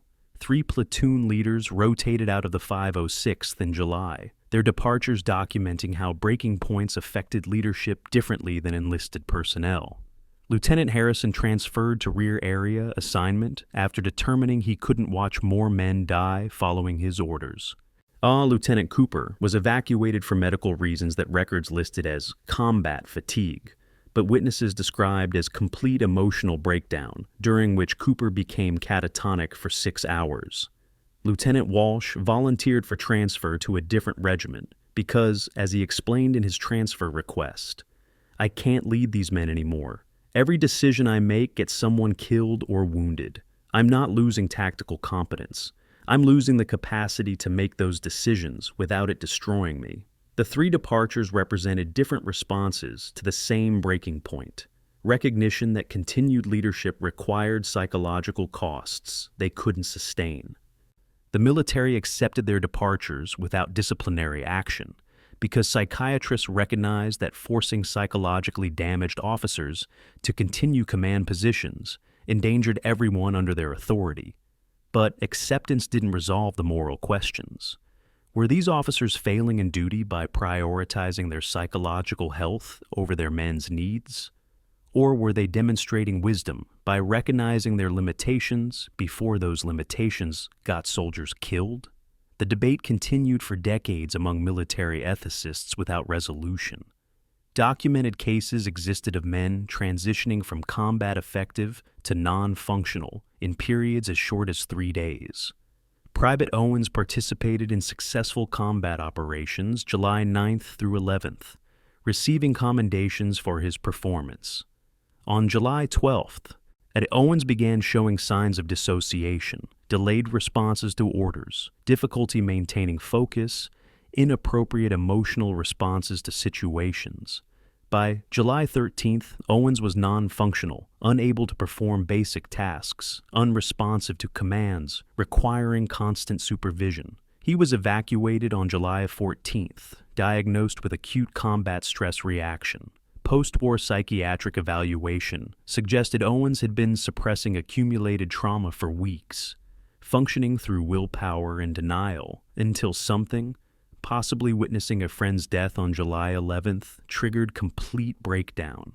The rapidity of Owens's deterioration troubled medical staff because it suggested functional soldiers might be carrying hidden psychological damage that could manifest suddenly without warning. If Owens could go from commendation-worthy performance to complete breakdown in 3 days, how many other soldiers were similarly close to breaking without showing obvious symptoms? The question had no answer, but enormous implications for assessing unit readiness and predicting who would remain functional under continued pressure. The fundamental question that July 1944 forced the 506 to confront was whether winning was worth what it cost survivors. Militarily, the Normandy Campaign was succeeding. Germans were retreating, Allies were advancing. Ultimate victory seemed inevitable. But for individual soldiers of the 506th, victory was abstract, while cost was visceral. They had watched friends die, had killed enemy soldiers, had endured fear and trauma that would mark them permanently. And for what? And to capture towns and roads that would be forgotten in history, while the personal costs would persist in nightmares and psychological damage for the rest of their lives. The question admitted no satisfying answer. Victory was necessary. Allowing Nazi Germany to persist wasn't morally acceptable, but necessity didn't make cost bearable or justify suffering in ways that survivors could articulate to themselves or others. The gap between strategic necessity and personal cost created cognitive dissonance that many veterans struggled to resolve for the rest of their lives. They had done what needed doing. They'd sacrificed more than should be asked of anyone. Both statements were true. Neither provided comfort or meaning sufficient to balance what they had lost. The invisible wounds were beginning to show. And unlike physical wounds, they said these wounds couldn't be treated with surgery or medication. They could only be endured, suppressed, or allowed to consume the people carrying them. Normandy, France, July 15th, 1944. Colonel Robert Sink receives orders from Division Headquarters that he's been requesting for 2 weeks. The 506th Regiment will be removed from frontline combat operations and rotated to reserve positions for rest and reconstitution. Sink reads the order twice, verifying he's understood correctly, then calls his company commanders together. When they assemble in his command tent, Winters, Nixon, Welsh, and 4 others, Sink speaks without preamble. We're being pulled off the line. Effective 1,800 hours today. The 506th transitions to Division Reserve. We'll move to rear positions near Carentan for rest, at a resupply and integration of replacement personnel. The officers react with stunned silence. They had been in continuous combat for 40 days. The idea of rest seems incomprehensible, as if Sink is describing an alternate reality rather than an actual change in their situation. Finally, Winters speaks. "How long, sir?" Sink hesitates before answering. The order doesn't specify. Minimum 2 weeks, possibly longer, depending on operational requirements. Winters nods, says nothing more. Later, in his personal journal, Winters would write, "When Sink told us we were being rested, I felt nothing. Not relief, not gratitude, not exhaustion. Nothing. I'd been existing in continuous danger for so long that the absence of danger didn't register as something positive. It just registered as different. And different felt more threatening than familiar danger because at least I understood how to survive danger." The movement to rear areas began at 1,800 hours as ordered. Companies formed up, conducted equipment checks, and marched approximately 12 miles to positions near Carentan that division headquarters had designated as rest area. The march should have been routine. 12 miles was nothing compared to distances they'd covered under combat conditions. But many men struggled to complete the march. Their bodies, pushed beyond normal limits for weeks, began failing once immediate survival pressure released. Men who'd functioned adequately in combat collapsed from exhaustion during the march. Doc Rowe treated 17 men for heat exhaustion, dehydration, and physical collapse during the movement, none of whom had shown symptoms while under fire. The pattern was consistent with what medical literature called post-stress physiological failure, bodies maintaining function through adrenaline and necessity, then breaking down once the immediate crisis ended and physiological systems could no longer sustain emergency operation levels. The march that should have taken 4 hours took 7, with regular stops to allow stragglers to catch up and medical personnel to treat men whose bodies were demanding payment for 40 days of sustained stress. The rest camp near Carentan was a collection of tents and fields that had been farmland before becoming military staging areas. No hot water, no real beds, limited amenities beyond basic shelter and field kitchens. By civilian standards, it was barely habitable. By combat standards, it was luxury beyond imagination. Men saw real roads instead of muddy trails, buildings that hadn't been destroyed by artillery, food that wasn't cold rations eaten while crouched in ditches, showers, cold water, primitive facilities, but actual showers where men could wash accumulation of mud and blood and filth from their bodies.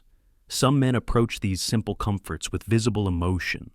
Private Hall stood under a cold shower for 20 minutes, water streaming over him, and began crying.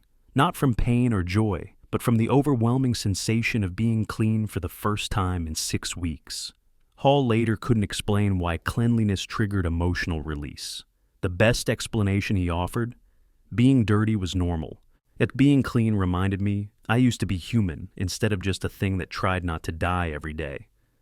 A German prisoner of war, held in an American detention camp adjacent to the rest area, provided an outsider's perspective on American soldiers transitioning from combat to rest. Obergefreiter Hans Schmidt was interviewed by American intelligence officers on July 17th. Schmidt's assessment, preserved in declassified interrogation records, was brutally perceptive. These American soldiers are not like soldiers. They do not maintain formations or military bearing. They sit and stare at nothing for hours. They speak very little. Some cry for no apparent reason. They act like they have forgotten how to exist as normal people. When I was in combat, I feared these Americans because they fought with terrible determination. And now that I see them resting, I pity them. Whatever they experienced broke something in them that rest cannot repair. They remind me of men who have survived disasters, not physically wounded, but damaged in ways that show in their eyes and their movements. I would not want to be them even as prisoners we have lost the war. At least we know our suffering has ended. These Americans look like men who don't believe their suffering will ever end. Captain Winter's first private conversation with Colonel Sink away from combat revealed tensions that had been building throughout the Normandy Campaign. Sink called Winters to his tent on July 16th, ostensibly for administrative discussion about company status and replacement integration. After covering official business, Sink shifted to personal topic. "I'm considering requesting your transfer to battalion staff. You've been in continuous frontline command since we jumped. That's not sustainable indefinitely.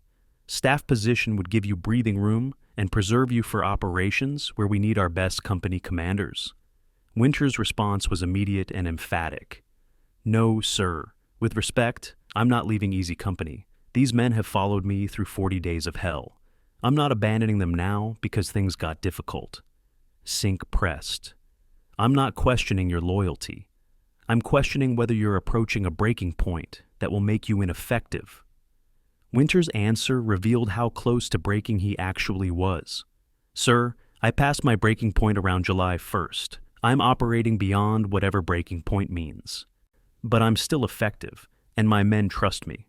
If I transfer now, they'll interpret it as me leaving them, and that betrayal would damage them more than my presence helps them. So, I'm staying until this ends, or until I'm physically incapable of continuing." Sink accepted Winter's decision, but documented the conversation in his private log with notation. "Winters is operating on fumes and willpower. Don't know how much longer he can sustain before complete breakdown. But he's right that transferring him now would damage morale more than preserving him helps operational effectiveness." The reunion of survivors illustrated how casualties had transformed the regiment's composition. Sergeant Carwood Lipton conducted a formal accounting of Easy Company personnel on July 17th. Of the 140 men who jumped into Normandy on June 6th, only 94 remained in the company. 23 were confirmed killed in action. 15 were wounded seriously enough for evacuation to England. 8 were missing or captured, presumed dead but not confirmed. The 94 survivors represented 67% of the original company. But even the 67% figure overstated continuity because it included men who'd returned from brief medical treatment, men who'd been temporarily assigned elsewhere, and men who joined Easy Company after D-Day. The number of men who jumped on June 6th and remained with Easy Company continuously through July 15th was approximately 72, 51% of the original company. In 40 days, Easy Company had lost half its people. The survivors were supplemented by 46 replacement personnel who'd arrived throughout June and July. Easy Company's nominal strength was 140 men, same as June 6th, but the composition was radically different. Only 51% were original members. The rest were replacements integrating into a unit whose identity and cohesion they hadn't participated in creating. Total 506th Regiment casualties by July 15th documented the cost of Normandy. 1,438 casualties from a regiment of 6,600, a 21.8% casualty rate over 43 days. The breakdown revealed the distribution of loss. 330 killed in action, 850 wounded seriously enough for evacuation, and 258 evacuated for disease or non-battle injuries, including psychiatric casualties. The casualty rate exceeded rates for conventional infantry units over the same period by approximately 40%. Paratroopers suffered higher casualties, not because they fought more battles, but because they were consistently assigned to more difficult objectives and operated in more dangerous conditions. The remaining combat-effective personnel numbered 3,247, 49.2% of the original strength. Division planners calculated the regiment could be returned to approximately 90% strength by August 1st through integration of replacements and return of lightly wounded personnel who'd been temporarily evacuated. But 90% strength in numbers didn't translate to 90% capability. The replacements lacked training cohesion and combat experience that made the original regiment effective. Returning wounded often had reduced physical capability or psychological issues that weren't disqualifying for duty, but reduced overall effectiveness. The regiment that would emerge from rest would be numerically strong, but qualitatively different from the regiment that had jumped into Normandy. German intelligence assessment of the 506th during the rest period revealed how enemies understood American casualties. A German intelligence report dated July 20th, captured after the war, assessed, American 506th Parachute Infantry Regiment has been removed from frontline operations and is currently in reserve status. Assessment.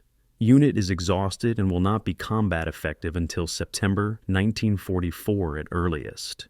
Recommend defensive planning. Assume this unit will not participate in major operations for minimum 6 weeks. The German assessment was militarily reasonable and personally insulting to men who believed they could return to combat whenever ordered. The gap between how Germans assessed American readiness and how Americans assessed their own readiness revealed different understandings of what combat effectiveness required. Germans, fighting defensive warfare with limited replacements, understood that exhausted units needed extended rest to recover. Americans, fighting offensive warfare with seemingly unlimited replacements, believed units could be reconstituted rapidly through personnel replacement and brief rest. Both assessments proved partially correct. The 506th would return to combat before September, but they would never fully recover the cohesion and effectiveness they had possessed before Normandy systematically consumed the original personnel who'd created that effectiveness. Morale problems emerged during rest that hadn't manifested during combat. 23 courts-martial for minor infractions, fighting, drunk, and disorderly conduct, insubordination, occurred during the 2-week rest period. By comparison, 0 courts-martial had occurred during the 43 days of continuous combat. The pattern seemed paradoxical, but was psychologically predictable. During combat, discipline emerged from survival necessity. Following orders and maintaining unit cohesion directly contributed to staying alive. During rest, survival wasn't immediately threatened, so the external pressure-maintaining discipline disappeared. Men who'd suppressed anger, frustration, and psychological damage during combat couldn't suppress those feelings once immediate danger ended. The result was that underlying tensions erupted into confrontations that combat conditions had prevented. Military police called it rest period in discipline. Psychiatrists called it post-combat emotional release. The men experiencing it couldn't explain why being safe made them more violent and less controllable than being in danger. The best explanation anyone offered was that combat forced focus on external threats, while rest forced attention back to internal damage that had been accumulating unacknowledged for weeks. The question that haunted rest period discussions was whether soldiers who had experienced Normandy could ever be ready for combat again. Medically, physical injuries would heal given sufficient time. Psychologically, the damage was permanent. Experiences couldn't be unexperienced. Trauma couldn't be untraumatized. Memories couldn't be erased. The best that could be hoped for was that men would develop coping mechanisms allowing them to function despite psychological damage rather than recovering from it. Some men developed those mechanisms rapidly. Others never developed them adequately. And military psychiatrists conducting assessments during rest period identified approximately 18% of the regiment, roughly 1,200 men, as having psychological damage severe enough that returning them to combat carried high risk of breakdown. But removing 1,200 men would reduce the regiment to combat ineffective strength, and replacements couldn't be trained and integrated fast enough to reconstitute the unit for months. The military made a pragmatic decision. Return everyone to duty except those manifesting obvious psychiatric symptoms requiring immediate evacuation, and accept that some percentage would break down under future combat stress. And the decision was militarily necessary and morally questionable. Knowingly sending psychologically damaged men back into situations that would likely cause further damage because operational necessity outweighed individual welfare concerns. By August 1st, when rest period officially ended and the 506th began preparing for future operations, the regiment had been reconstituted to approximately 90% nominal strength through replacements and returning wounded. But the unit that prepared for future combat was fundamentally different from the unit that had jumped into Normandy on June 6th. The original 506th had been forged through 2 years of shared training, building cohesion and trust that made them extraordinarily effective. The reconstituted 506th was a hybrid of survivors carrying psychological and physical damage alongside replacements who'd never experienced the crucible that had created the original unit's identity. They wore the same uniform, carried the same designation, and would fight under the same banner. But they weren't the same regiment. The 506th that emerged from rest was a ghost of what it had been, still capable, still professional, still willing to accomplish assigned missions. But the intangible qualities that had made them exceptional, the trust, the shared identity, the willingness to sacrifice for each other that came from years of shared suffering, had been systematically eroded by 43 days of attrition that killed some men, broke others, and damaged all the survivors in ways that rest couldn't repair and replacements couldn't replace. They would continue fighting. They would achieve objectives. They would maintain the 506th's reputation. But something essential had been lost in Normandy, something that statistics couldn't measure and official reports couldn't acknowledge: the human cost of transforming ordinary men into effective soldiers, then grinding those soldiers down through sustained combat until only the label remained, while the substance was consumed and replaced in continuous cycles that maintained organizational continuity while destroying individual continuity that had made the organization what it was. Somewhere over Holland. September 17th, 1944. Captain Richard Winters sits in a C-47 aircraft approaching Eindhoven, watching the Dutch countryside pass below through the open door. This is his second combat jump. The first, into Normandy, had been chaotic nightmare that killed or scattered most of his company. This one is supposed to be different. Better planning, better intelligence, better coordination. But as Winters watches German anti-aircraft fire beginning to track their aircraft formation, he realizes nothing has changed. The planners learned nothing from Normandy. They're repeating the same mistakes: overly complex flight paths, optimistic intelligence estimates, navigation systems that can't guarantee accuracy. Winters turns to Lieutenant Nixon sitting beside him and says something that Nixon will remember for the rest of his life. We're about to discover if we can survive the same disaster twice. Nixon starts to reply, but the aircraft lurches violently as a flak burst explodes nearby. The pilot banks hard, trying to evade fire, and Winters loses all sense of where they are relative to where they're supposed to be. The green light illuminates. Jump signal.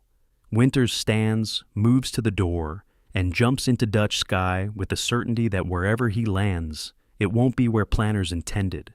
Some disasters can't be prevented. They can only be survived if you're lucky enough and competent enough to improvise faster than chaos can overwhelm you. And Operation Market Garden was conceived as an audacious strike to end the war by Christmas 1944. The plan called for 35,000 paratroopers to secure a series of bridges in Holland, creating a corridor through which British armored forces would advance into Germany. The 506's role was to secure bridges near Eindhoven and hold them until ground forces linked up. On paper, the plan was brilliant. In practice, it repeated every mistake that had made the Normandy drop catastrophic. Intelligence estimates underestimated German strength.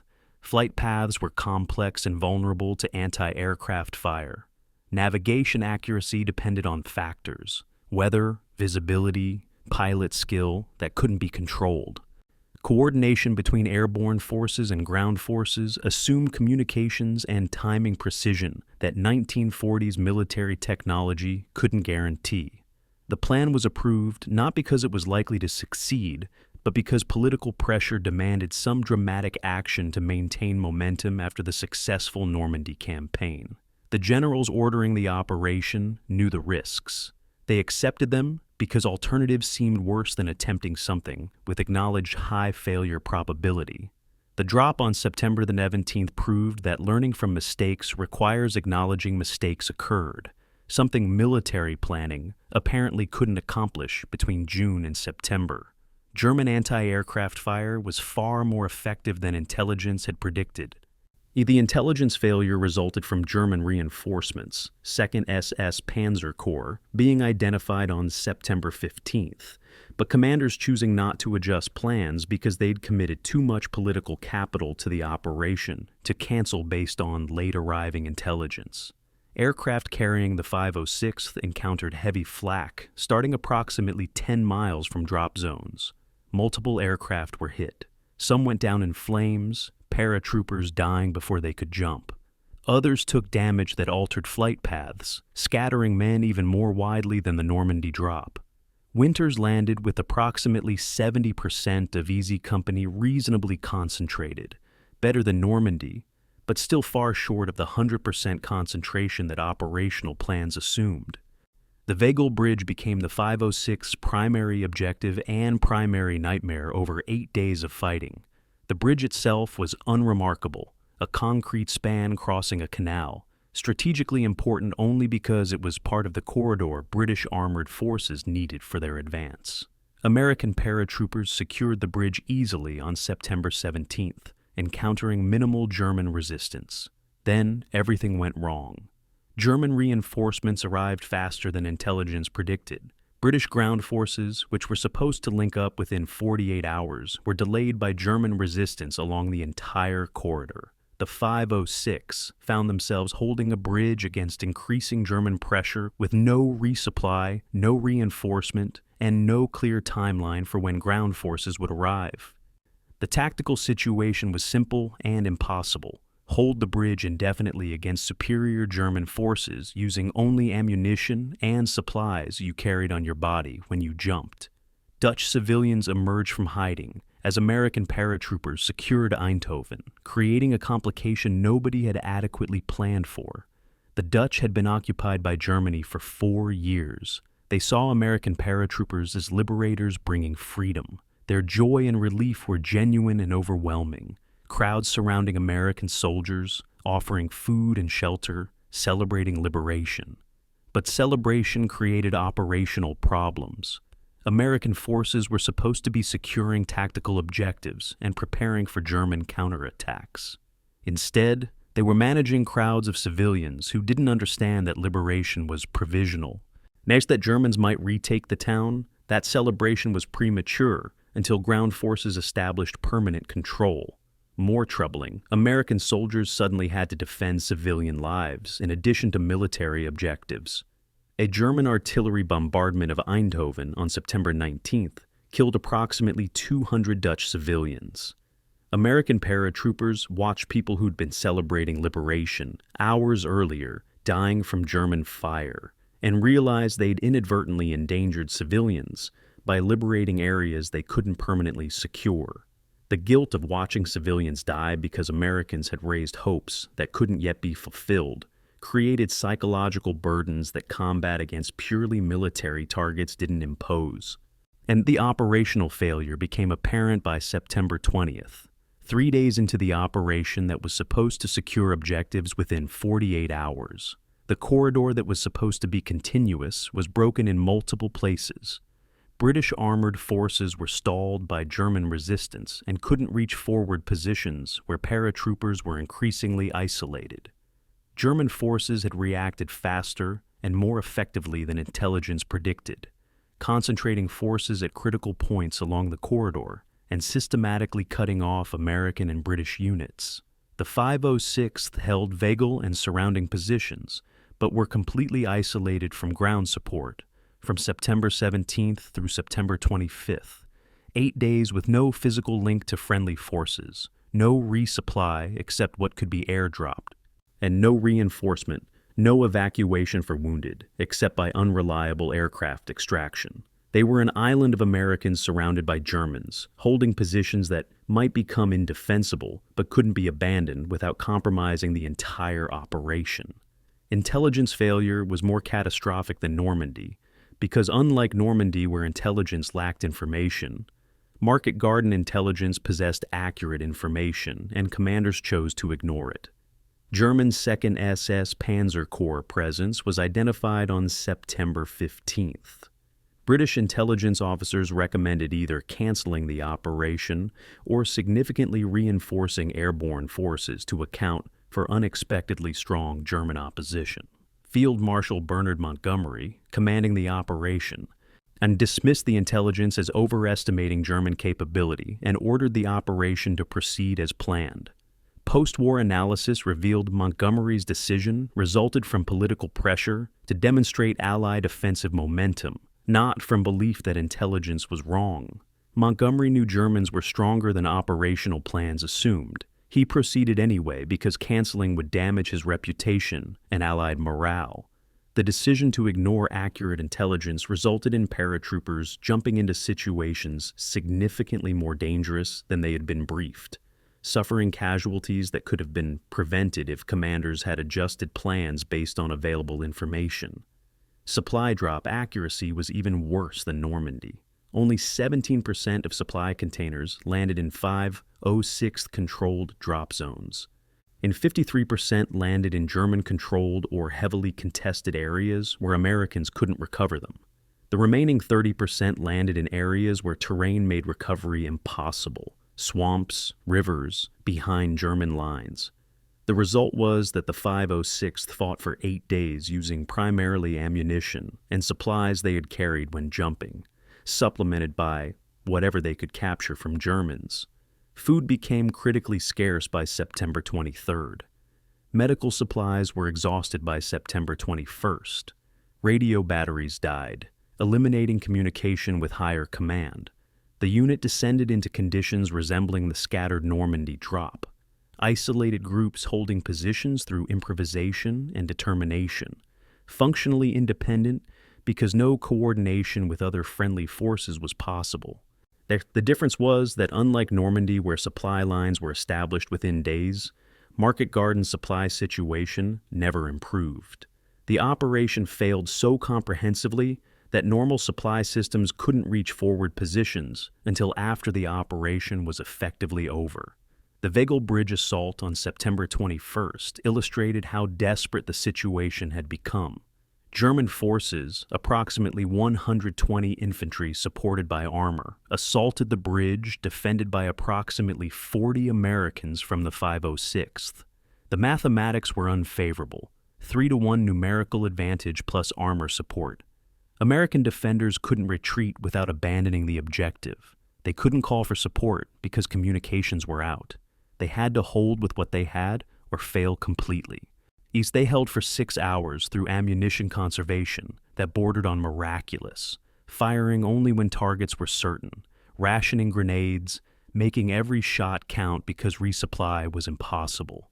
12 Americans were killed, 31 wounded, 107% casualties, meaning some wounded remained fighting. German casualties were approximately 75 killed and wounded, demonstrating that desperate defenders with no retreat option could inflict disproportionate damage even when heavily outnumbered. But the victory was Pyrrhic. 40 Americans stopped 120 Germans temporarily, but couldn't stop indefinite German pressure. The bridge held only because German forces withdrew, rather than accepting additional casualties assaulting prepared positions. If Germans had been willing to pay the price, and they could have taken the bridge, Americans survived through German reluctance to pay blood price for an objective that could be bypassed, not through their own invincibility. Personnel losses for the 506th during Market Garden were devastating relative to duration. 238 killed, 547 wounded over 8.3 days of combat. The casualty rate was 21% over 8 days compared to 21.8% over 62 days during Normandy. The accelerated casualty rate resulted from defending prepared positions against sustained German pressure, rather than conducting offensive operations, where Americans could choose when and how to engage. Defensive operations in isolated positions meant Americans couldn't withdraw when casualties mounted. Aon couldn't request reinforcement when positions became untenable, couldn't maneuver to reduce exposure. They could only hold and bleed until relief arrived, or until casualties reached levels that made holding impossible.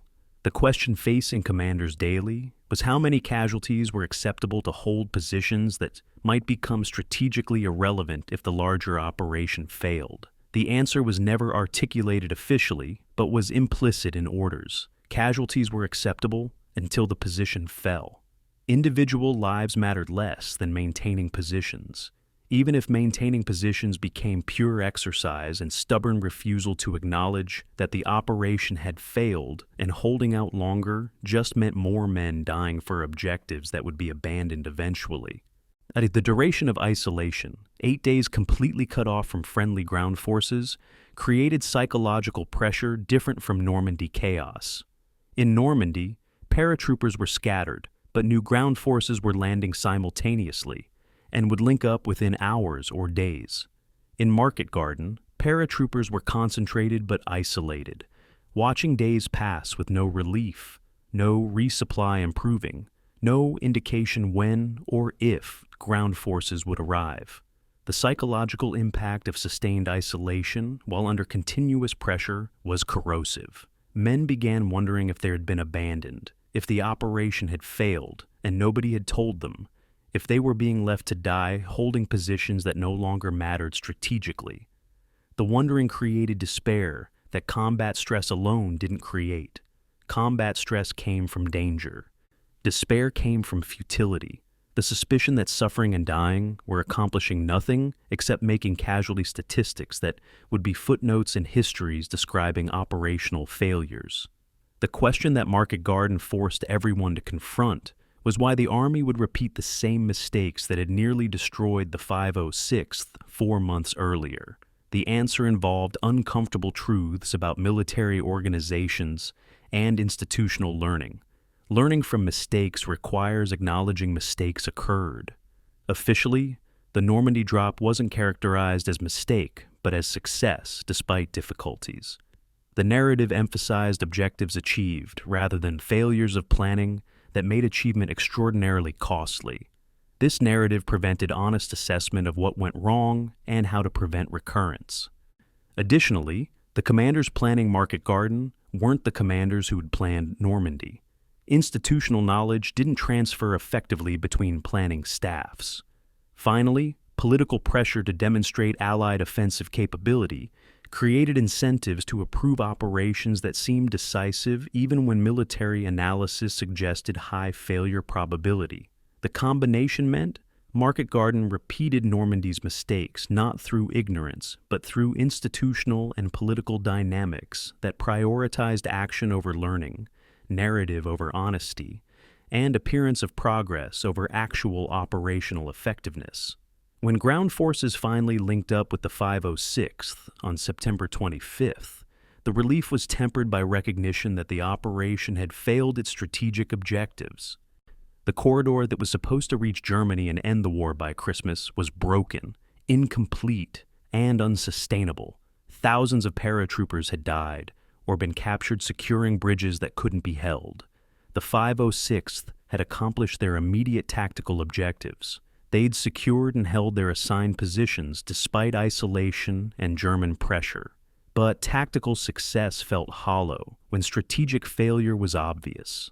The men who had held Weggel Bridge at terrible cost knew they'd done everything asked of them and more. They also knew it hadn't been enough, that their sacrifice hadn't achieved strategic objectives that justified the casualties. The gap between doing everything possible and achieving meaningful results created demoralization that successful operations didn't create. Winning at terrible cost felt better than losing at terrible cost, but accomplishing tactical objectives that contributed to strategic failure felt worst of all. Knowing you'd done your duty competently, while recognizing your competence was wasted on poorly conceived operations that were doomed before execution began. Austria, May 8, 1945.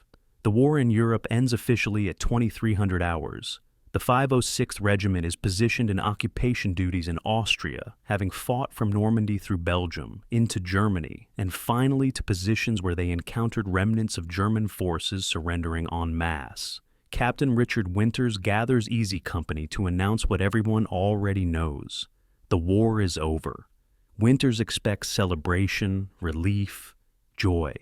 And what he sees are men reacting with muted acknowledgement, nods, quiet acceptance, but no celebration. Private Hall, who survived from Toccoa through every major operation, says what others are thinking. I don't feel anything. I know I should feel happy or relieved. I just feel empty.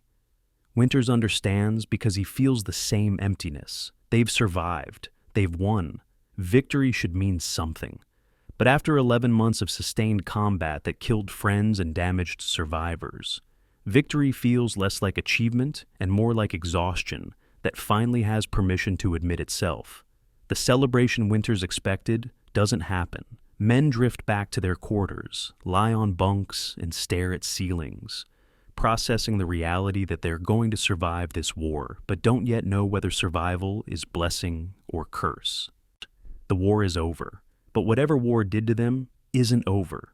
That will continue long after surrender documents are signed and occupation duties end, and they return home to families who won't understand what they've experienced or become.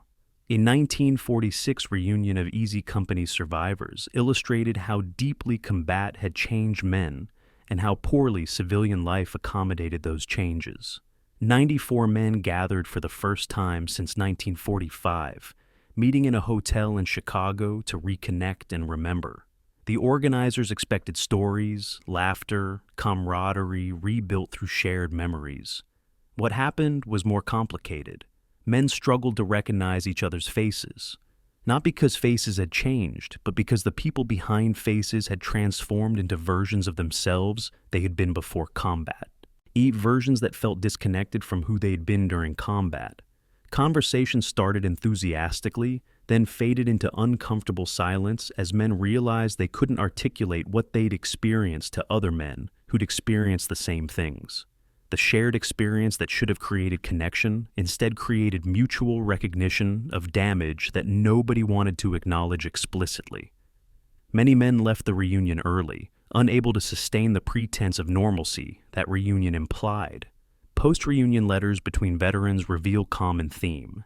They'd expected reunion to help them reconnect with war experiences and fellow survivors. Instead, reunion made them realize how completely combat had isolated them, not just from civilians who hadn't fought, but from other veterans who'd fought beside them.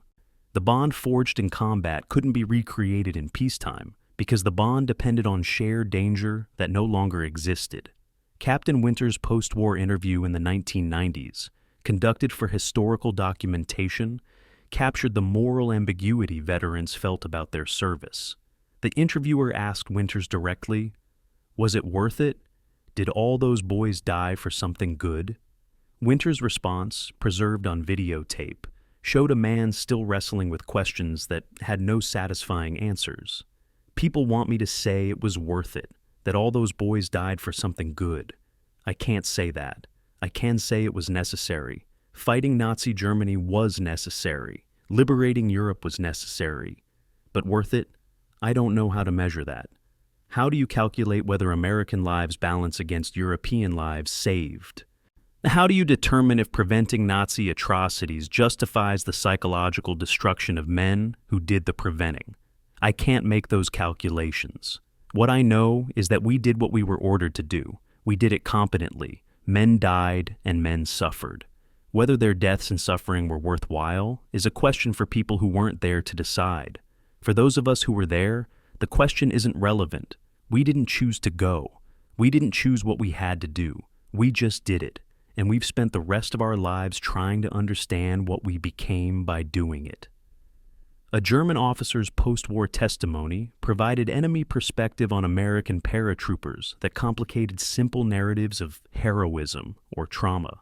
Hauptmann Josef Weber, who'd commanded German defensive positions against the 506th in Normandy. E was interviewed in 1948 during war crimes trials. Weber's assessment of American soldiers was clinical and disturbing. The Americans we fought in June and July 1944 were not soldiers in the traditional sense by August. They were automatons, terribly efficient but broken inside. You could see it in how they moved, how they fought.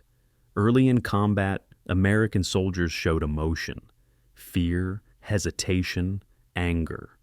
By late summer, they showed nothing. They advanced when ordered, killed when necessary, retreated when tactical situation demanded, all with mechanical efficiency that suggested complete emotional detachment from what they were doing.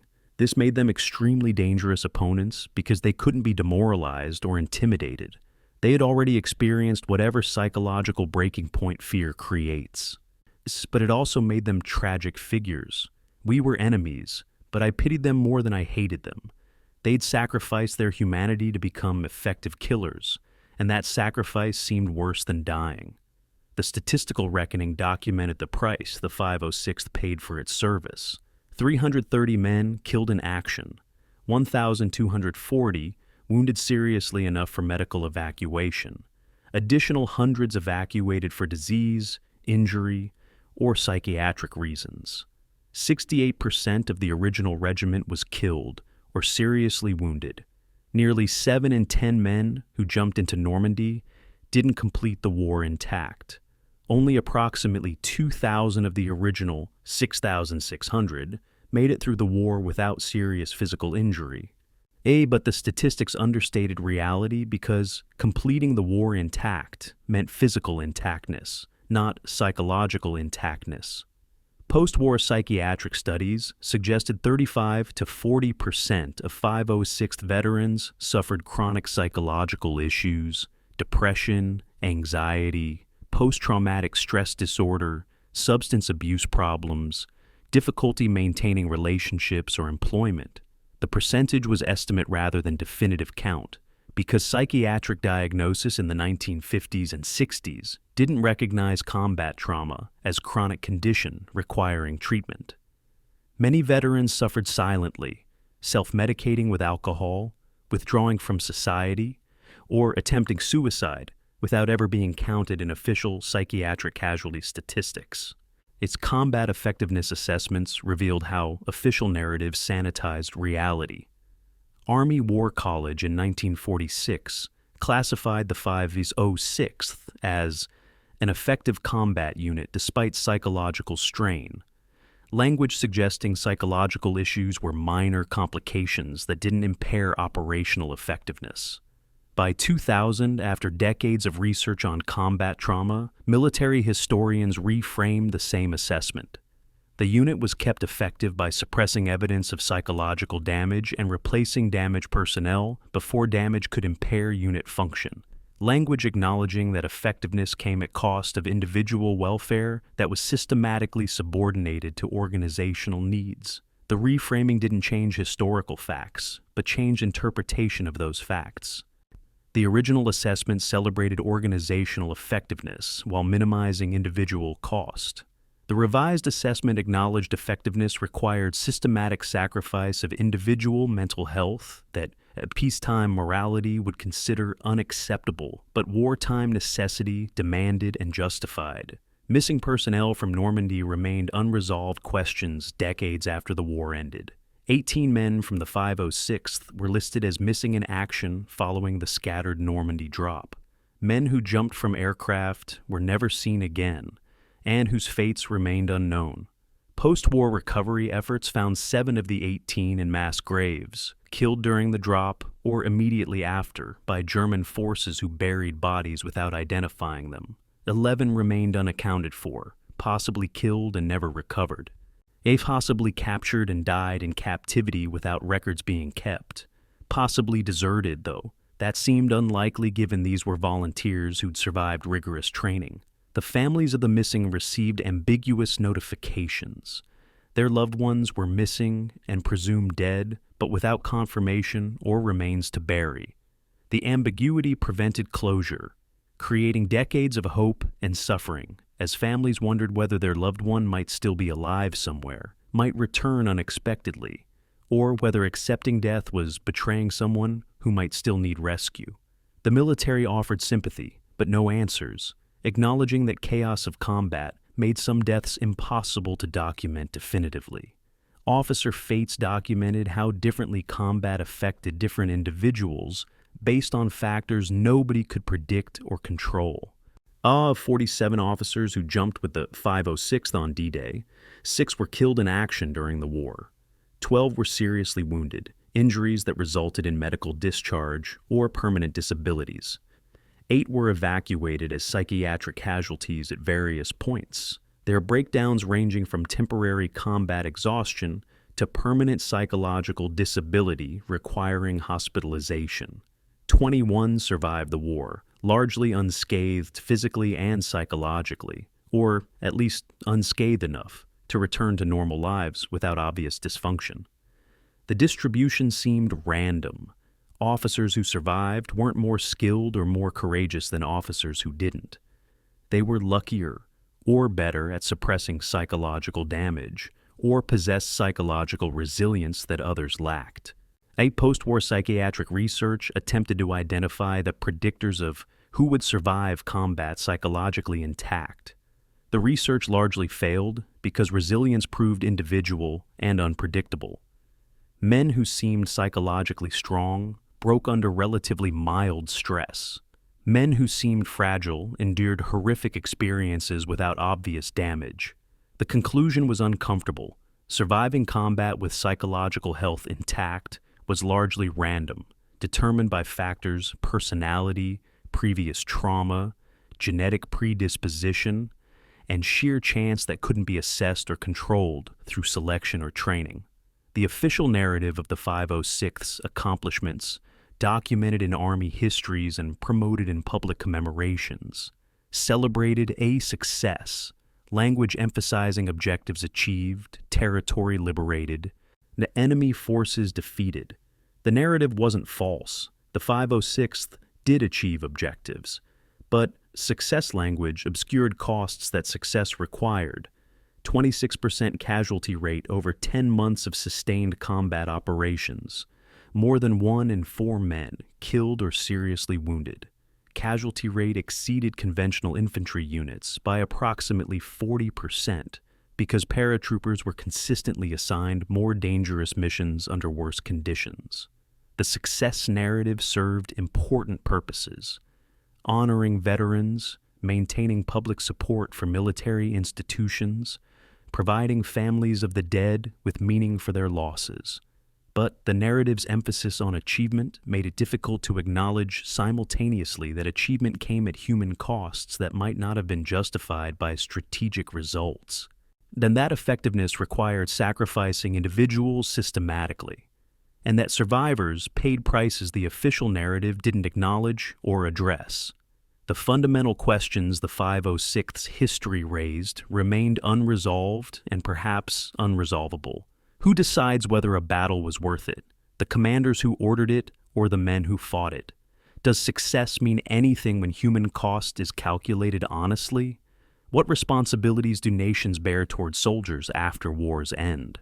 If we could go back and change planning that led to scattered drops and preventable casualties, would we lose something essential about how the 506th became what it was? The questions admitted no definitive answers because they involved values and priorities that couldn't be objectively measured or compared. The commanders would argue their decisions were militarily necessary and strategically justified. Veterans would argue their sacrifices exceeded what should be asked of anyone, regardless of necessity. Both perspectives were valid. Neither provided comfort or resolution. The 506th Regiment jumped into Normandy believing they were prepared for war. They discovered war was something nobody could adequately prepare for. That preparation helped survival, but couldn't prevent transformation, couldn't protect humanity, couldn't guarantee that what remained after survival was worth what had been sacrificed to survive. The legacy the 506th left wasn't heroism or tragedy, but complicated truth that resisted simple narratives. They were extraordinarily effective soldiers who accomplished seemingly impossible objectives under terrible conditions. They were also deeply damaged men who paid psychological prices for their effectiveness that they'd carry for the rest of their lives. They were necessary instruments of Allied victory. They were also individual humans whose individual suffering mattered regardless of strategic outcomes their suffering achieved. All these statements were simultaneously true, and acknowledging all of them required resisting temptation to simplify their story into either celebration or condemnation. The men of the 506th did what their country asked of them. What their country asked was more than should be asked. They gave it anyway. Whether that made them heroes, victims, or something more complex than either category could capture remained question. Each survivor answered differently, and each generation would answer differently based on values and contexts the 506th themselves couldn't predict or control. Their war ended in May 1945, but the argument about what their war meant, what it cost, and whether cost was justified would continue long after the last veteran died, and the 506th Regiment became history rather than memory. Some questions don't have answers. They just have consequences that echo across generations until the consequences become indistinguishable from history itself.